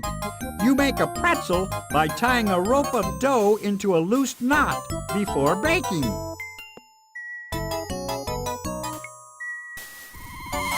Which of the following is not tied by a knot? There's just no stopping you. Brake shoes are not shoes you wear. They're brake pads that stop your bicycle wheels from turning. The first bicycle, however, didn't have any brakes.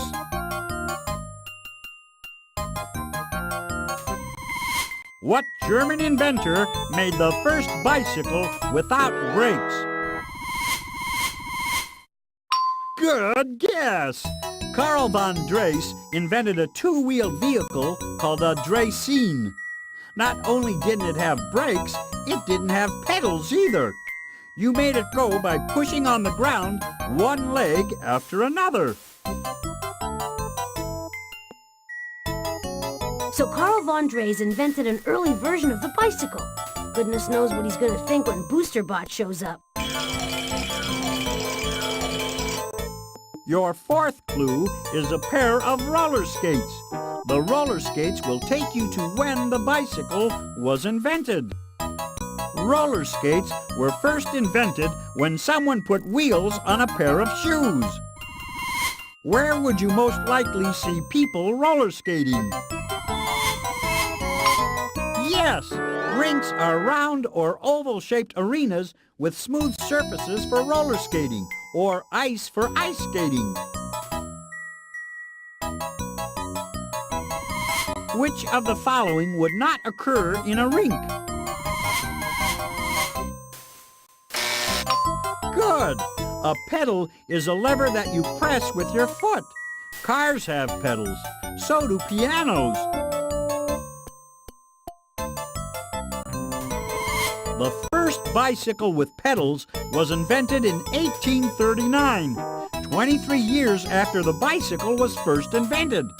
When was the bicycle first invented?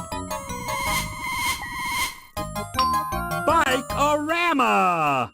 The first bicycle, called a draisine, was invented in 1816, a good 23 years before pedals were invented. Now you know the year when your mission will take place. Looking good. We now have the whole shebang. Carl von Drees invented the bicycle in Germany in 1816. Goodness knows what Boosterbot's doing to the world's first bike. Let's find out before history gets a flat tire. Ready for another spin of the wheel? Just click on the on button. It's time to tune in and get clued in on Pollywood Squares. I'm your host, Monty Monitor. And this segment of the show will show you how to locate Roland Robot and bring him safely back home. Your first clue is a pencil. The pencil will tell you what your mission is all about. Pencils are not made from lead. They're made from graphite, a black substance related to coal. What's the most common color for the outside of pencils? Yes! Pencils were first painted yellow to make them easier to see on a desk covered with papers. Highway signs are painted yellow to make them stand out to drivers.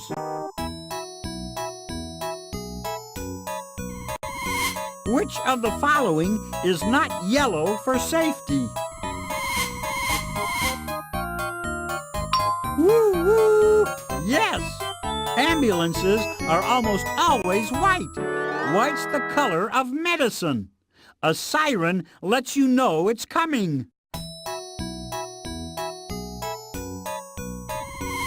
Which invention was absolutely necessary for the invention of the ambulance? Nope. Exactly. Without the invention of the wheel, there would be no ambulances, no cars, no bicycles. The wheel is what your mission is all about. Your second clue is a plow. The plow will tell you who invented the wheel. The world's first farmers used to drag a stick across their fields to loosen the dirt and create furrows for planting seeds. These were the world's first plows. What was the first animal to pull a plow? Ox, Ackley. The ox was the first animal ever used to pull a plow across a field. What do you call more than one ox? That's right. The plural of ox is oxen. By raising oxen on their farms, humans were able to plow large fields and create enough crops to feed whole towns and cities. Oxen were one of the first animals raised on farms. Who were the first to raise oxen? Good job! The Sumerians were the first to raise oxen to pull plows. They were also first to invent the wheel. I wonder what the Sumerians are going to think of Roland Roadbot. I can't wait to see for myself. Your third clue is a garden hose. It will tell you where your mission will take you. Garden hoses help keep plants and lawns watered when there's not enough rain to do the job. The world's first hoses were made from leather, but these days, garden hoses are made from plastic. Which of the following is not usually grown in gardens?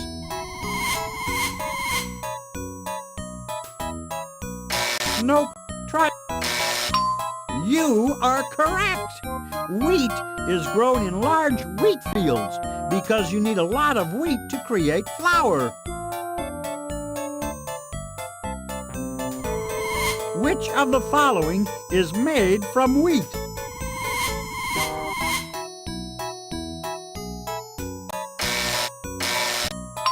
Yes! White bread is made from refined wheat. Not all bread is made from wheat, of course. The earliest farmers made bread from wild grass and other grains. Where was the world's first bread made? That's right! Between the Tigris and Euphrates rivers, the world's first farmers broke the world's first breads. The Sumerians lived in this same region. Wheel of Fortune, we're almost there. All we need now is a year. What do you say, Monty? Your fourth clue is a pair of sunglasses, and it will tell you when the wheel was invented. Sunglasses were not invented to make you look cool. They were invented to protect your eyes from the sun. Sunlight that reflects off of shiny surfaces is called what?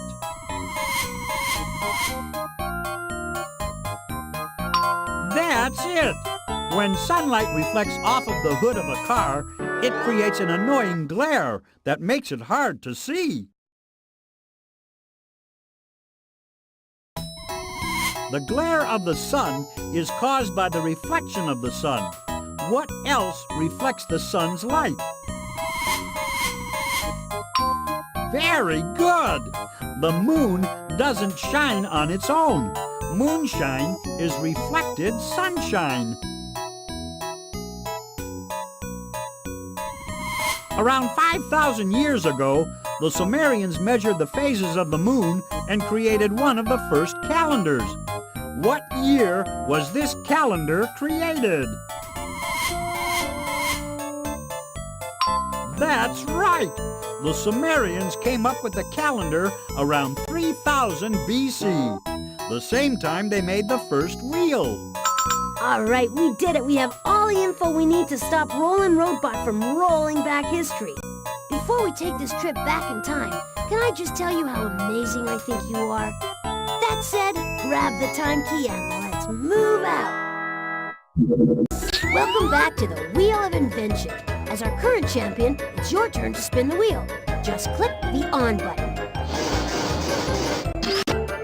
Coming at you anytime, anywhere, I'm Monty Monitor, and this is Pollywood Squares. Today, we're on a 911 rescue mission to save none other than Roastbot, the robot fireman. Your first clue is an ice cube. The ice cube will show you what your mission is all about.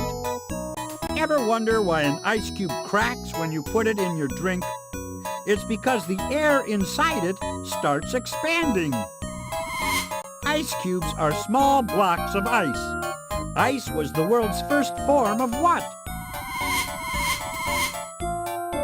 Chillin'! Before electric refrigerators were invented, people chilled things with large blocks of ice. Thousands of years ago, they used snow.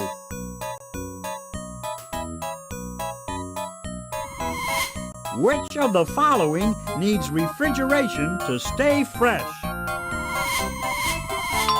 Of course! If you refrigerate milk, it lasts longer.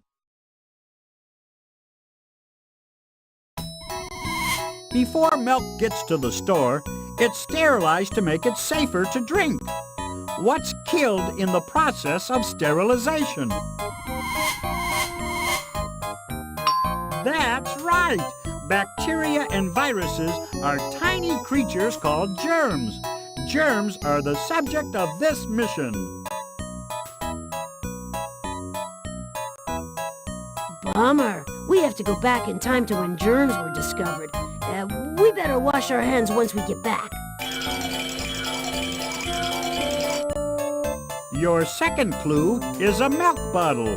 It will tell you who discovered germs. Not so long ago, milkmen delivered bottles of milk to people's homes. Today, most milk is bought in stores. Milk bottles have largely been replaced by cartons. What still comes in glass bottles? Good! Beer and wine still come in glass bottles. Some traditions are less easy to break than glass.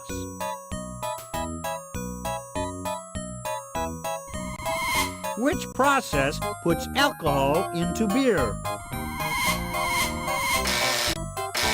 No. Good going!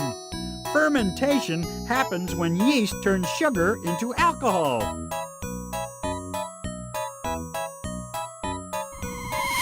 Which scientist discovered fermentation? Yes, sirree! Louis Pasteur found out how yeast turns sugar into alcohol. He also proved that germs caused diseases. Before Pasteur, people didn't know for sure what caused disease.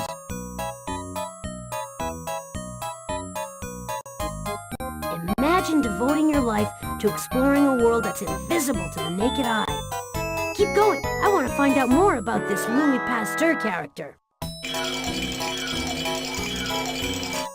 Your third clue is a menu. The menu will help you find out where in the world germs were discovered. A menu is a list of dishes available to eat at a restaurant. Many menus start off with a list of appetizers, followed by main courses, then dessert. I'm getting hungry just talking about it. Where would you find a menu? Of course! A cafe is a small restaurant that serves a limited menu. Cafes get their name from a word that means what? That answer was good to the last drop. Cafes used to be coffee houses. That's how they got their name. Where in the world do they say cafe instead of coffee?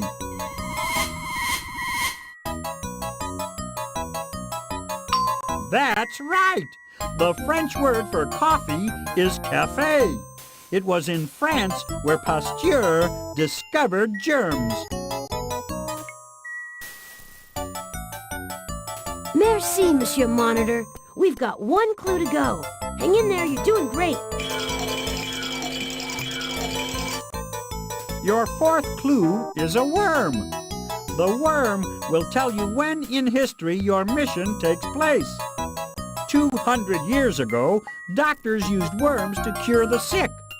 They'd put blood-sucking leeches on your skin and wait for them to drink the bad blood. Which animal can eat 20 worms in a single day? You're flying now! Robins are small birds famous for cementing their nests with mud. Which legendary figure named Robin stole from the rich and gave to the poor? Go, kid, go! Stories of the virtuous Robin Hood are the stuff of legends. Robin Hood and his gang of thieves reportedly lived in England in Sherwood Forest. Robin Hood lived during the Middle Ages. Which of the following years was not in the Middle Ages? Correct, Amundo. The Middle Ages lasted from about 400 to 1500.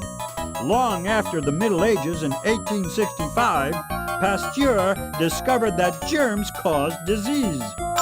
That wraps it up. Our mission to rescue Rosebot, the robot fireman, and protect Louis Pasteur's discovery. If we're not successful, the history of milk will go sour. Before we take this trip back in time, can I just tell you how amazing I think you are? That said, grab the time key and let's move out. Welcome back to the Wheel of Invention. As our current champion, it's your turn to spin the wheel.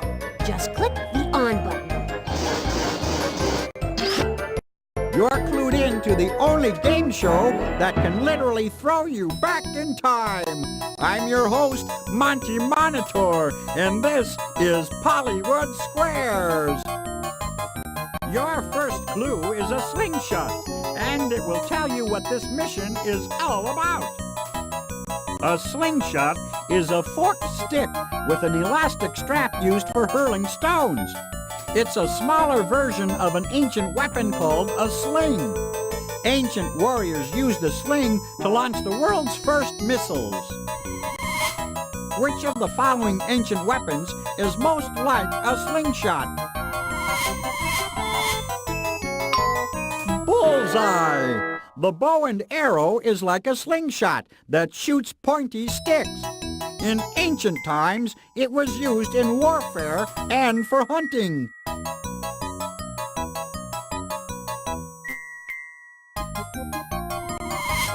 People now use the bow and arrow to play what sport?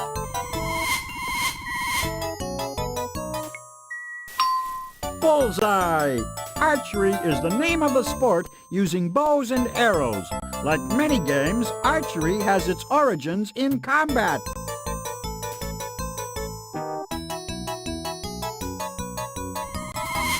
Which of the following toys was also once a weapon?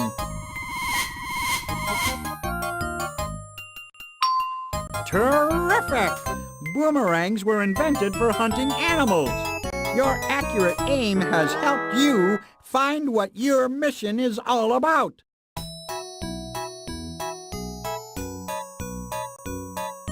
Bang, zoom! Polly sent Oswald the mailman robot back to the time when boomerangs were invented. Keep going, you're doing great. Your second clue's a lock. The lock is the key to finding out where you need to go on your mission. Locks may seem like a modern invention, but people were using locks as far back as 3,400 years ago. Where was the lock invented 3,400 years ago? That's the key. The ancient Egyptians were the first to invent locks and keys.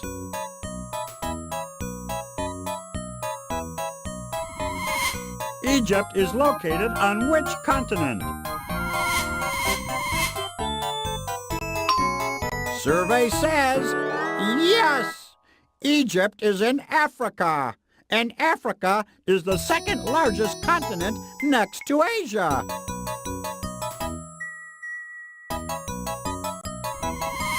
Africa is a continent made up of many countries.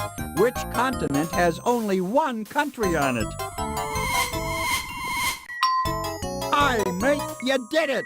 Australia is the only continent that's also a country. It's famous for koala bears, kangaroos, and yes, boomerangs.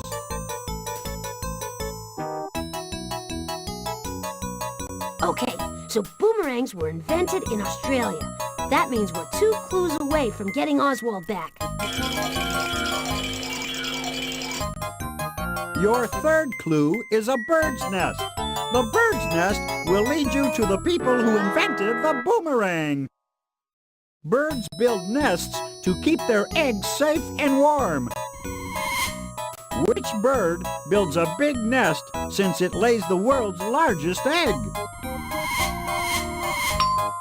Exactly! The African ostrich is the world's largest bird. It makes sense that it would lay the largest egg.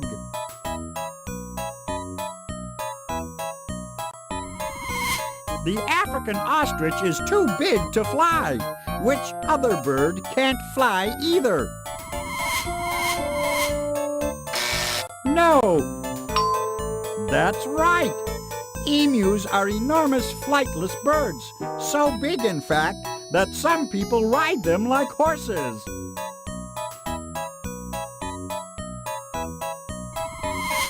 The emu was hunted by the people who inhabited Australia long before the Europeans arrived. What are those people called? Absolutely! The Aborigines invented the boomerang.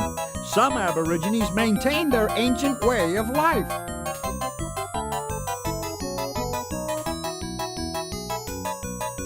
So the boomerang was invented in Australia by the Aborigines. Now all we need is a date. Attention all dudes! Your fourth clue is a surfboard.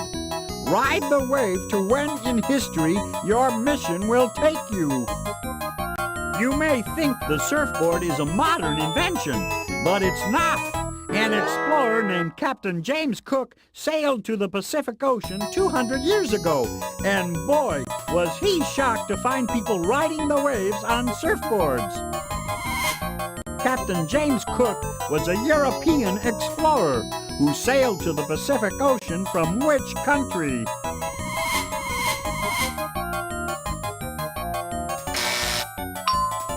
Jolly good! Captain Cook was an Englishman who made an expedition to Australia 200 years ago. Soon after that, many English people moved to Australia.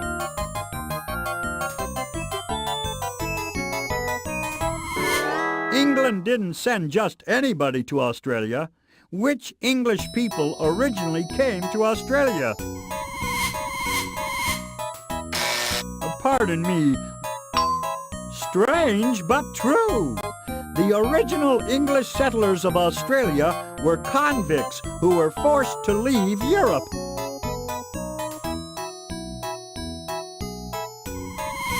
English convicts came to Australia long after the Aborigines first arrived. When did the Aborigines first get to Australia?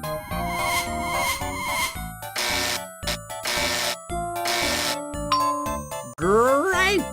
40,000 years ago, the Aborigines arrived in Australia. That was probably the time when they invented the boomerang. You did it!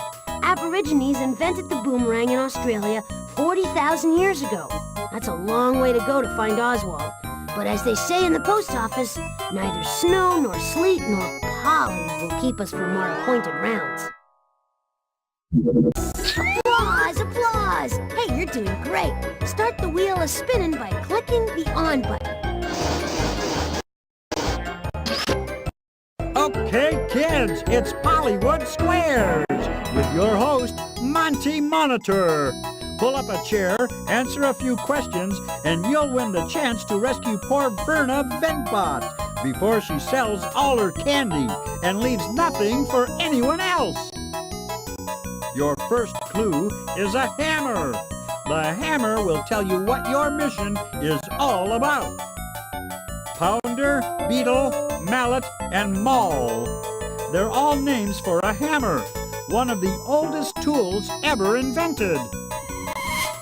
Which part of your body has a bone called a hammer? No, that's right. Deep inside your ear, there's a little bone called a hammer. The hammer moves sound from your eardrum to your inner ear.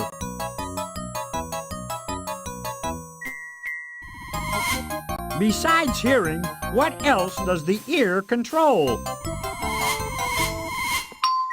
Good! There's liquid deep inside your ear that sends messages to your brain to help you keep your balance. The word balance also refers to an instrument used for comparing the weight of two objects. What can you weigh with a balance? Congratulations! Coins are small enough to weigh with a balance, and coins are what your mission is all about. Wow, we're going back to the invention of coins. Oh, there's no telling what trouble Verna Venbot is getting herself into. A pair of chopsticks is your second clue. The chopsticks will show you where in the world your mission will take you. Imagine eating dinner with two sticks. That's what chopsticks are. Skinny bamboo or wooden sticks used for eating food. Chopsticks were invented in which country? Good! In meals eaten with chopsticks, the food comes to the table already cut up. That's why you don't need a knife. Over 1 billion people live in China. On what continent is China? Good thinking! Asia is the largest of all continents. It also has the most people. Did you know that 3 out of every 5 people on Earth live in Asia? Which of the following countries is partly in Asia and partly in Europe?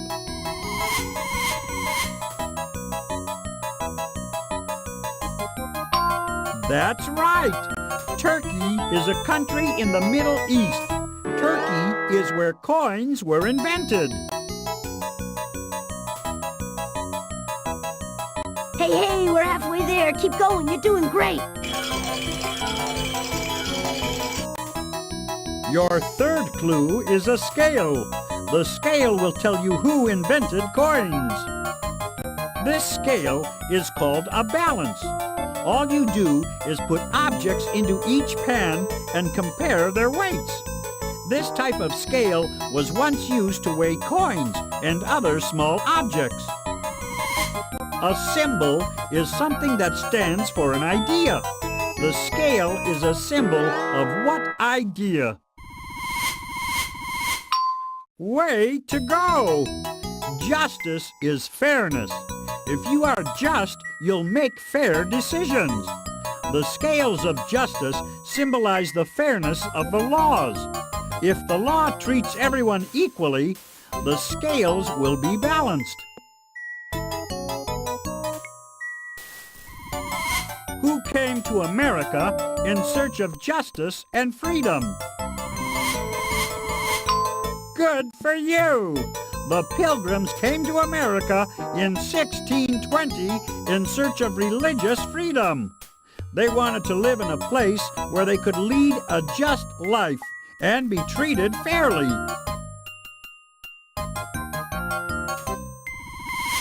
The Pilgrims are famous for eating turkey. What people are famous for living in Turkey? You guessed it! The Lydians lived in the region known as Turkey, way before Turkey got that name. The Lydians invented gold and silver coins to make trading easier. Venbot's hanging with the Lydians. I only hope they're getting along. Come on, just one more clue to go. Your fourth clue is a cash register. It will show you when coins were invented. The cash register was invented 100 years ago by the owner of a tavern. He wanted to keep a clear record of the money that came into his bar, so that none of the workers would steal it. Cash registers hold money in the form of coins or bills. What do you call fake cash that looks real? They're no fooling you. If you make fake coins or bills, you're a counterfeiter. Real coins are no longer made from which of the following? No. Not bad at all. The world's first coins were made from silver and gold. Today, coins may look silver, but they're nothing but copper and nickel. Silver is a precious metal, first used to make coins around 2,400 years ago. When were coins first made?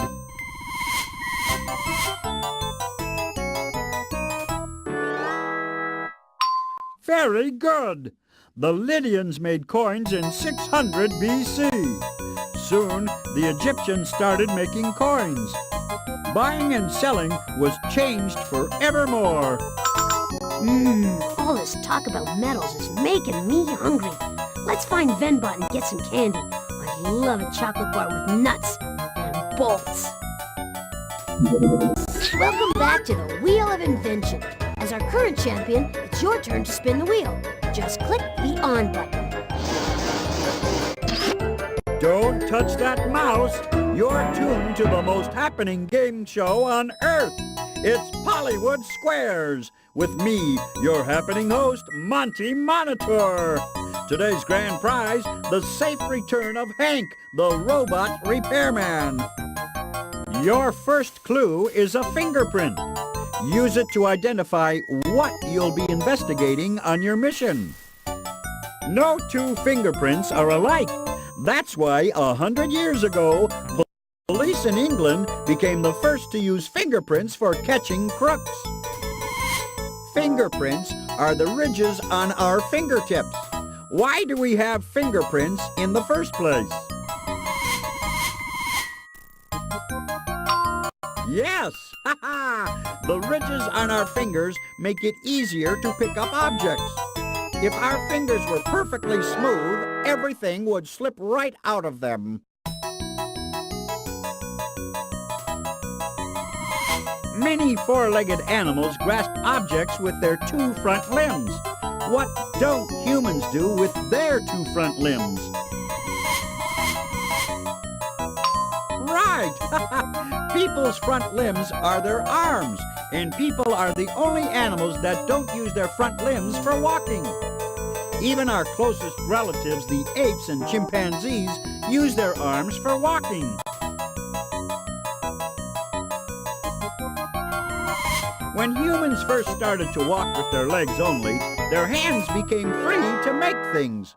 What did humans make first?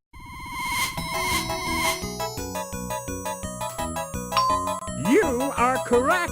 Once humans started to walk upright, their hands were free to make better and better tools.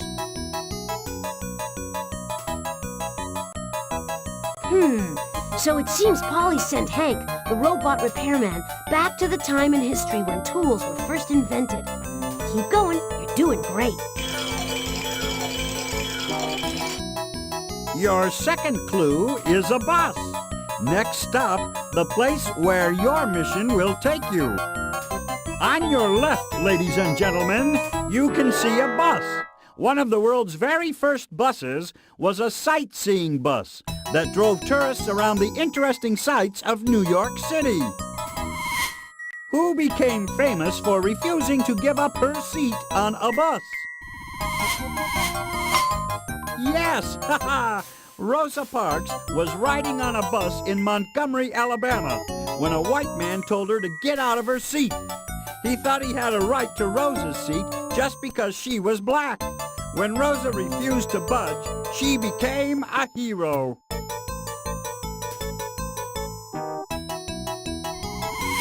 Rosa Parks helped to start a movement to treat everyone in America equally. What is that movement called? That's right! The Civil Rights Movement wants everyone in society to be treated fairly. That includes righting the wrongs inflicted on black Americans ever since the days of slavery. Where did many of the slaves in America originally come from? Yes, Africa is the continent that a large number of American slaves came from. Africa is an amazing place with a rich history and cultural tradition. Human life began in Africa, and that's where tools were invented. You did it! Tools were invented in Africa. Keep going, we're almost there. Your third clue is a new iron. The iron will lead you to the people who invented tools. An iron uses heat to press the wrinkles out of clothing. Before electricity, irons were heated up by placing them in the fire. A modern electric iron is each of the following except what? Correct! An iron helps you perform a task. That's what makes it a tool. It uses the power of heat to help you perform the task. That's what makes it a machine. But irons are no longer made from iron. Iron is a metal found underground in a mixture of metals and non-metals. What's that mixture called? All right! To get pure iron, you have to separate it from the mixture we call ore. Once humans learned how to extract metal from ore, they were able to make stronger tools.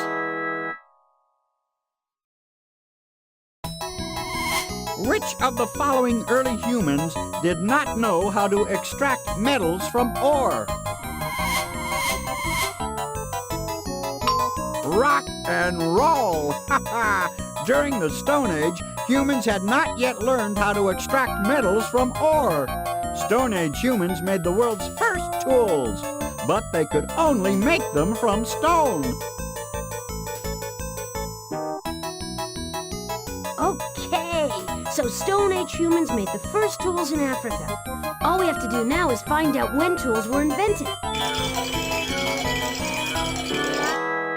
Your fourth clue is a penguin. The penguin will tell you when tools were invented. Penguins are killer swimmers.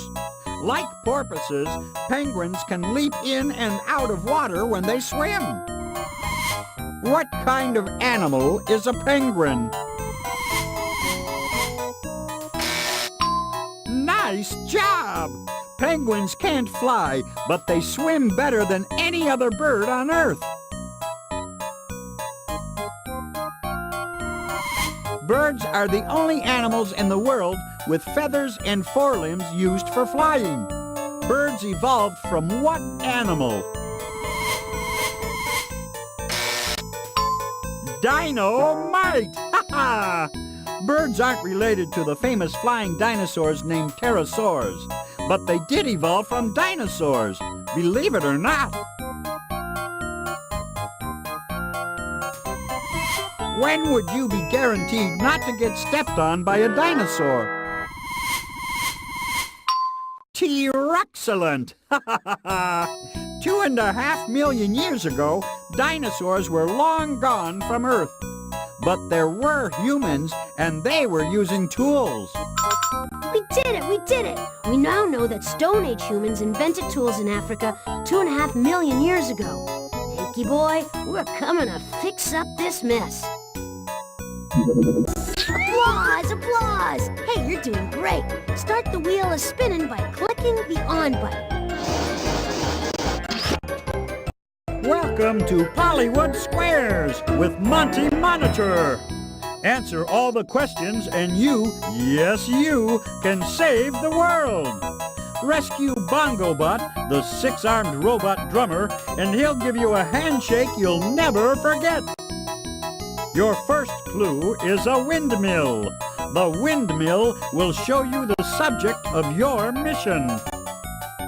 Windmills were once used for grinding up grain in a process called milling. Windmills perform useful work because wind has what? You're off to a great start. Wind is moving air, and moving air has energy that windmills put to use. Today, windmills are used to turn the wind's energy into electricity.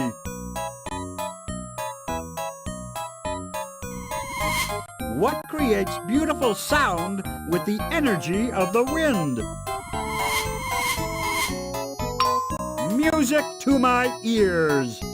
A wind chime will tinkle away whenever a breeze passes, thanks to the energy of moving air. Wind chimes are played by the wind. But which of the following is a wind instrument played by a musician? Well, blow me down. You're right again. Saxophones are called wind instruments because you blow into them to make music. The sax is made from brass. Its curved neck produces jazzy sounds.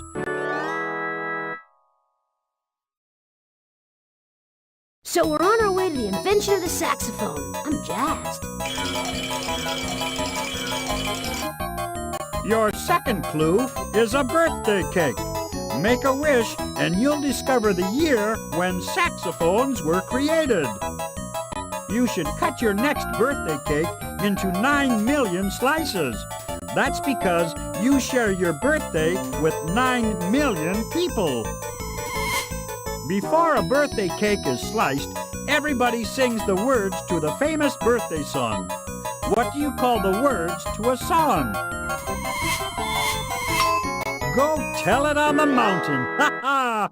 The human voice is the only instrument that can sing lyrics. Which group of music makers does not sing lyrics? Excellent! Orchestras are large groups of musicians who usually play classical music.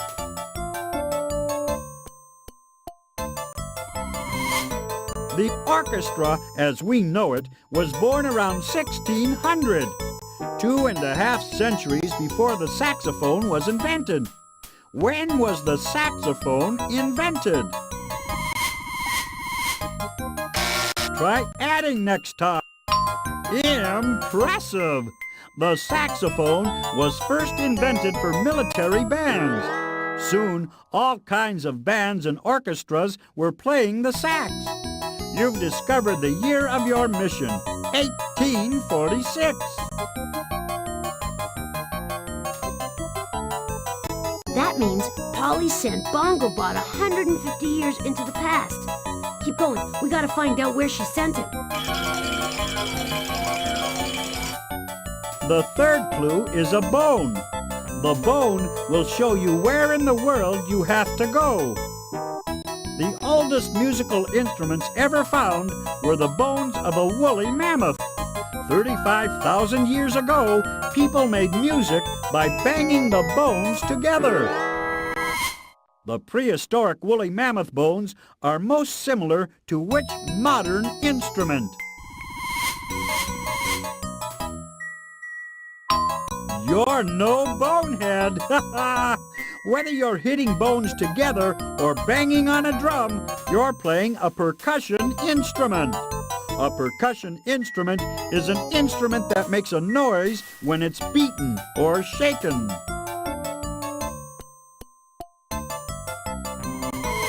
A drum produces a beat called rhythm. Which musicians move to the rhythm of drums?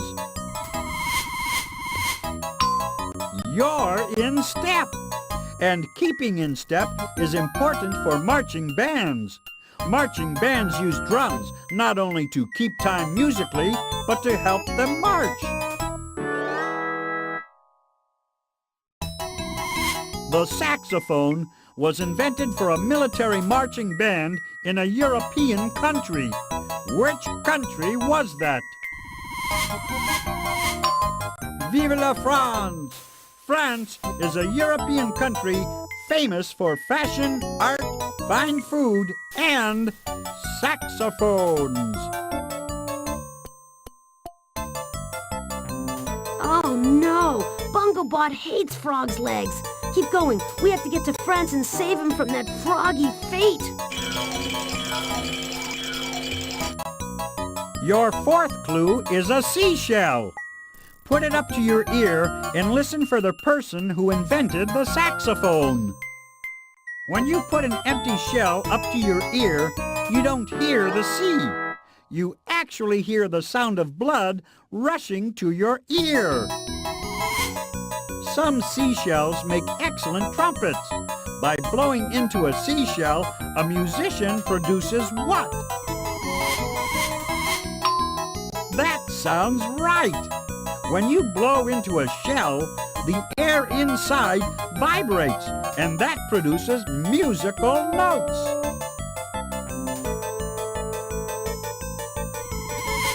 Stringing notes together in a pattern creates music. What do you call a person who writes music? That's right. Composers don't forget what they write because they have a special system for writing down musical notes. Which of the following is not a famous composer? You named it. Antoine Joseph Sax was an instrument maker who became famous for inventing the kazoo. Just kidding. Sax invented the saxophone. Well, it's time to get jazzy. Dig. Bungobot's making collect calls on the saxophone. We better go before he hangs up on history. Applause! Applause! Hey, you're doing great. Start the wheel a-spinning by clicking the on button. Hey, kids, ready to save the world? Brunuela the robot bombshell is ticking away, and it's time for you to come to her rescue.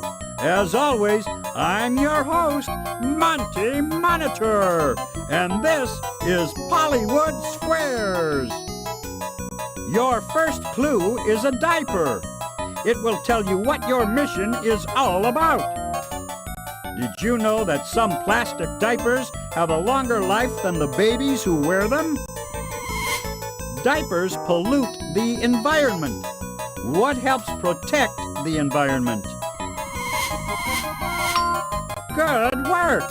Recycling things like aluminum cans, glass bottles, and plastic helps to control the amount of garbage that pollutes the environment. Recycling helps to conserve what? You're a natural at this. Natural resources are things nature produces that help people live their lives. For the sake of future generations, it's important not to waste them.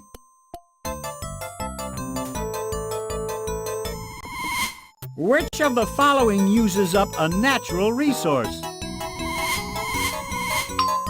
All right. Every time you flush a toilet, you use more than a gallon of water. You found what your mission is all about. Toilets.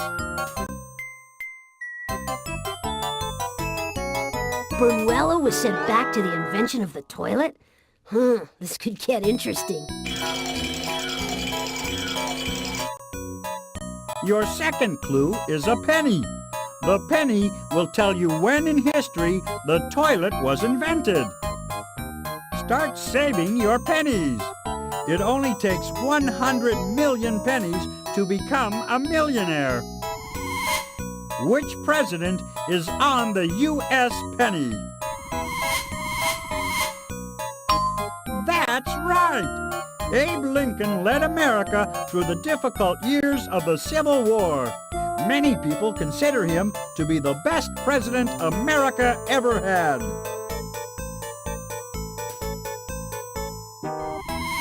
What was Abe Lincoln's occupation before he became a politician? Plowing. Good going! Lincoln went from an expert on laws to a maker of laws. there were no lawyers before the invention of laws. In which year were there laws that people followed? That's right! By the year 2000 BC, the ancient Babylonians had invented laws to keep order. In that same year, another culture invented the toilet. We're heading all the way back to 2000 BC? I hope there are rest stops along the way. Your third clue is a snake. The snake will show you where toilets were invented. Don't be afraid of snakes. Bee stings and lightning kill more people every year than snakes do. But if you're still worried, you should live in Alaska. There are no snakes in Alaska. Which other state has no snakes? Aloha! The entire state of Hawaii was formed by volcanic explosions under the sea.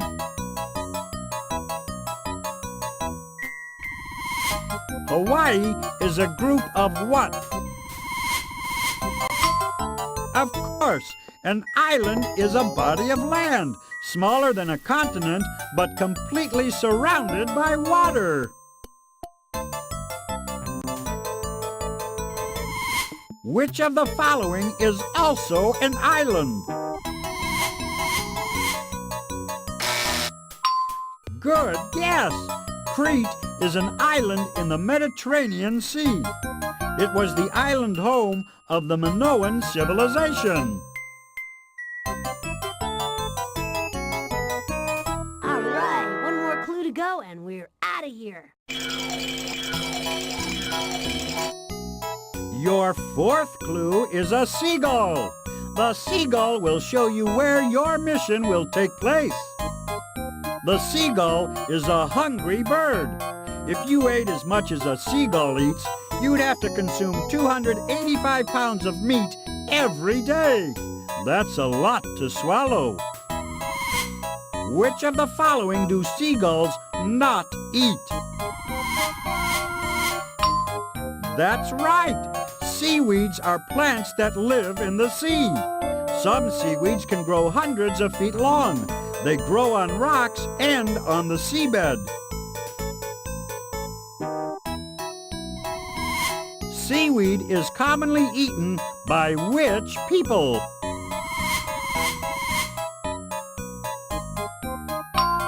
Yes, that's right. Seaweed's popular in Japan. Japanese restaurants are helping to make seaweed popular around the world.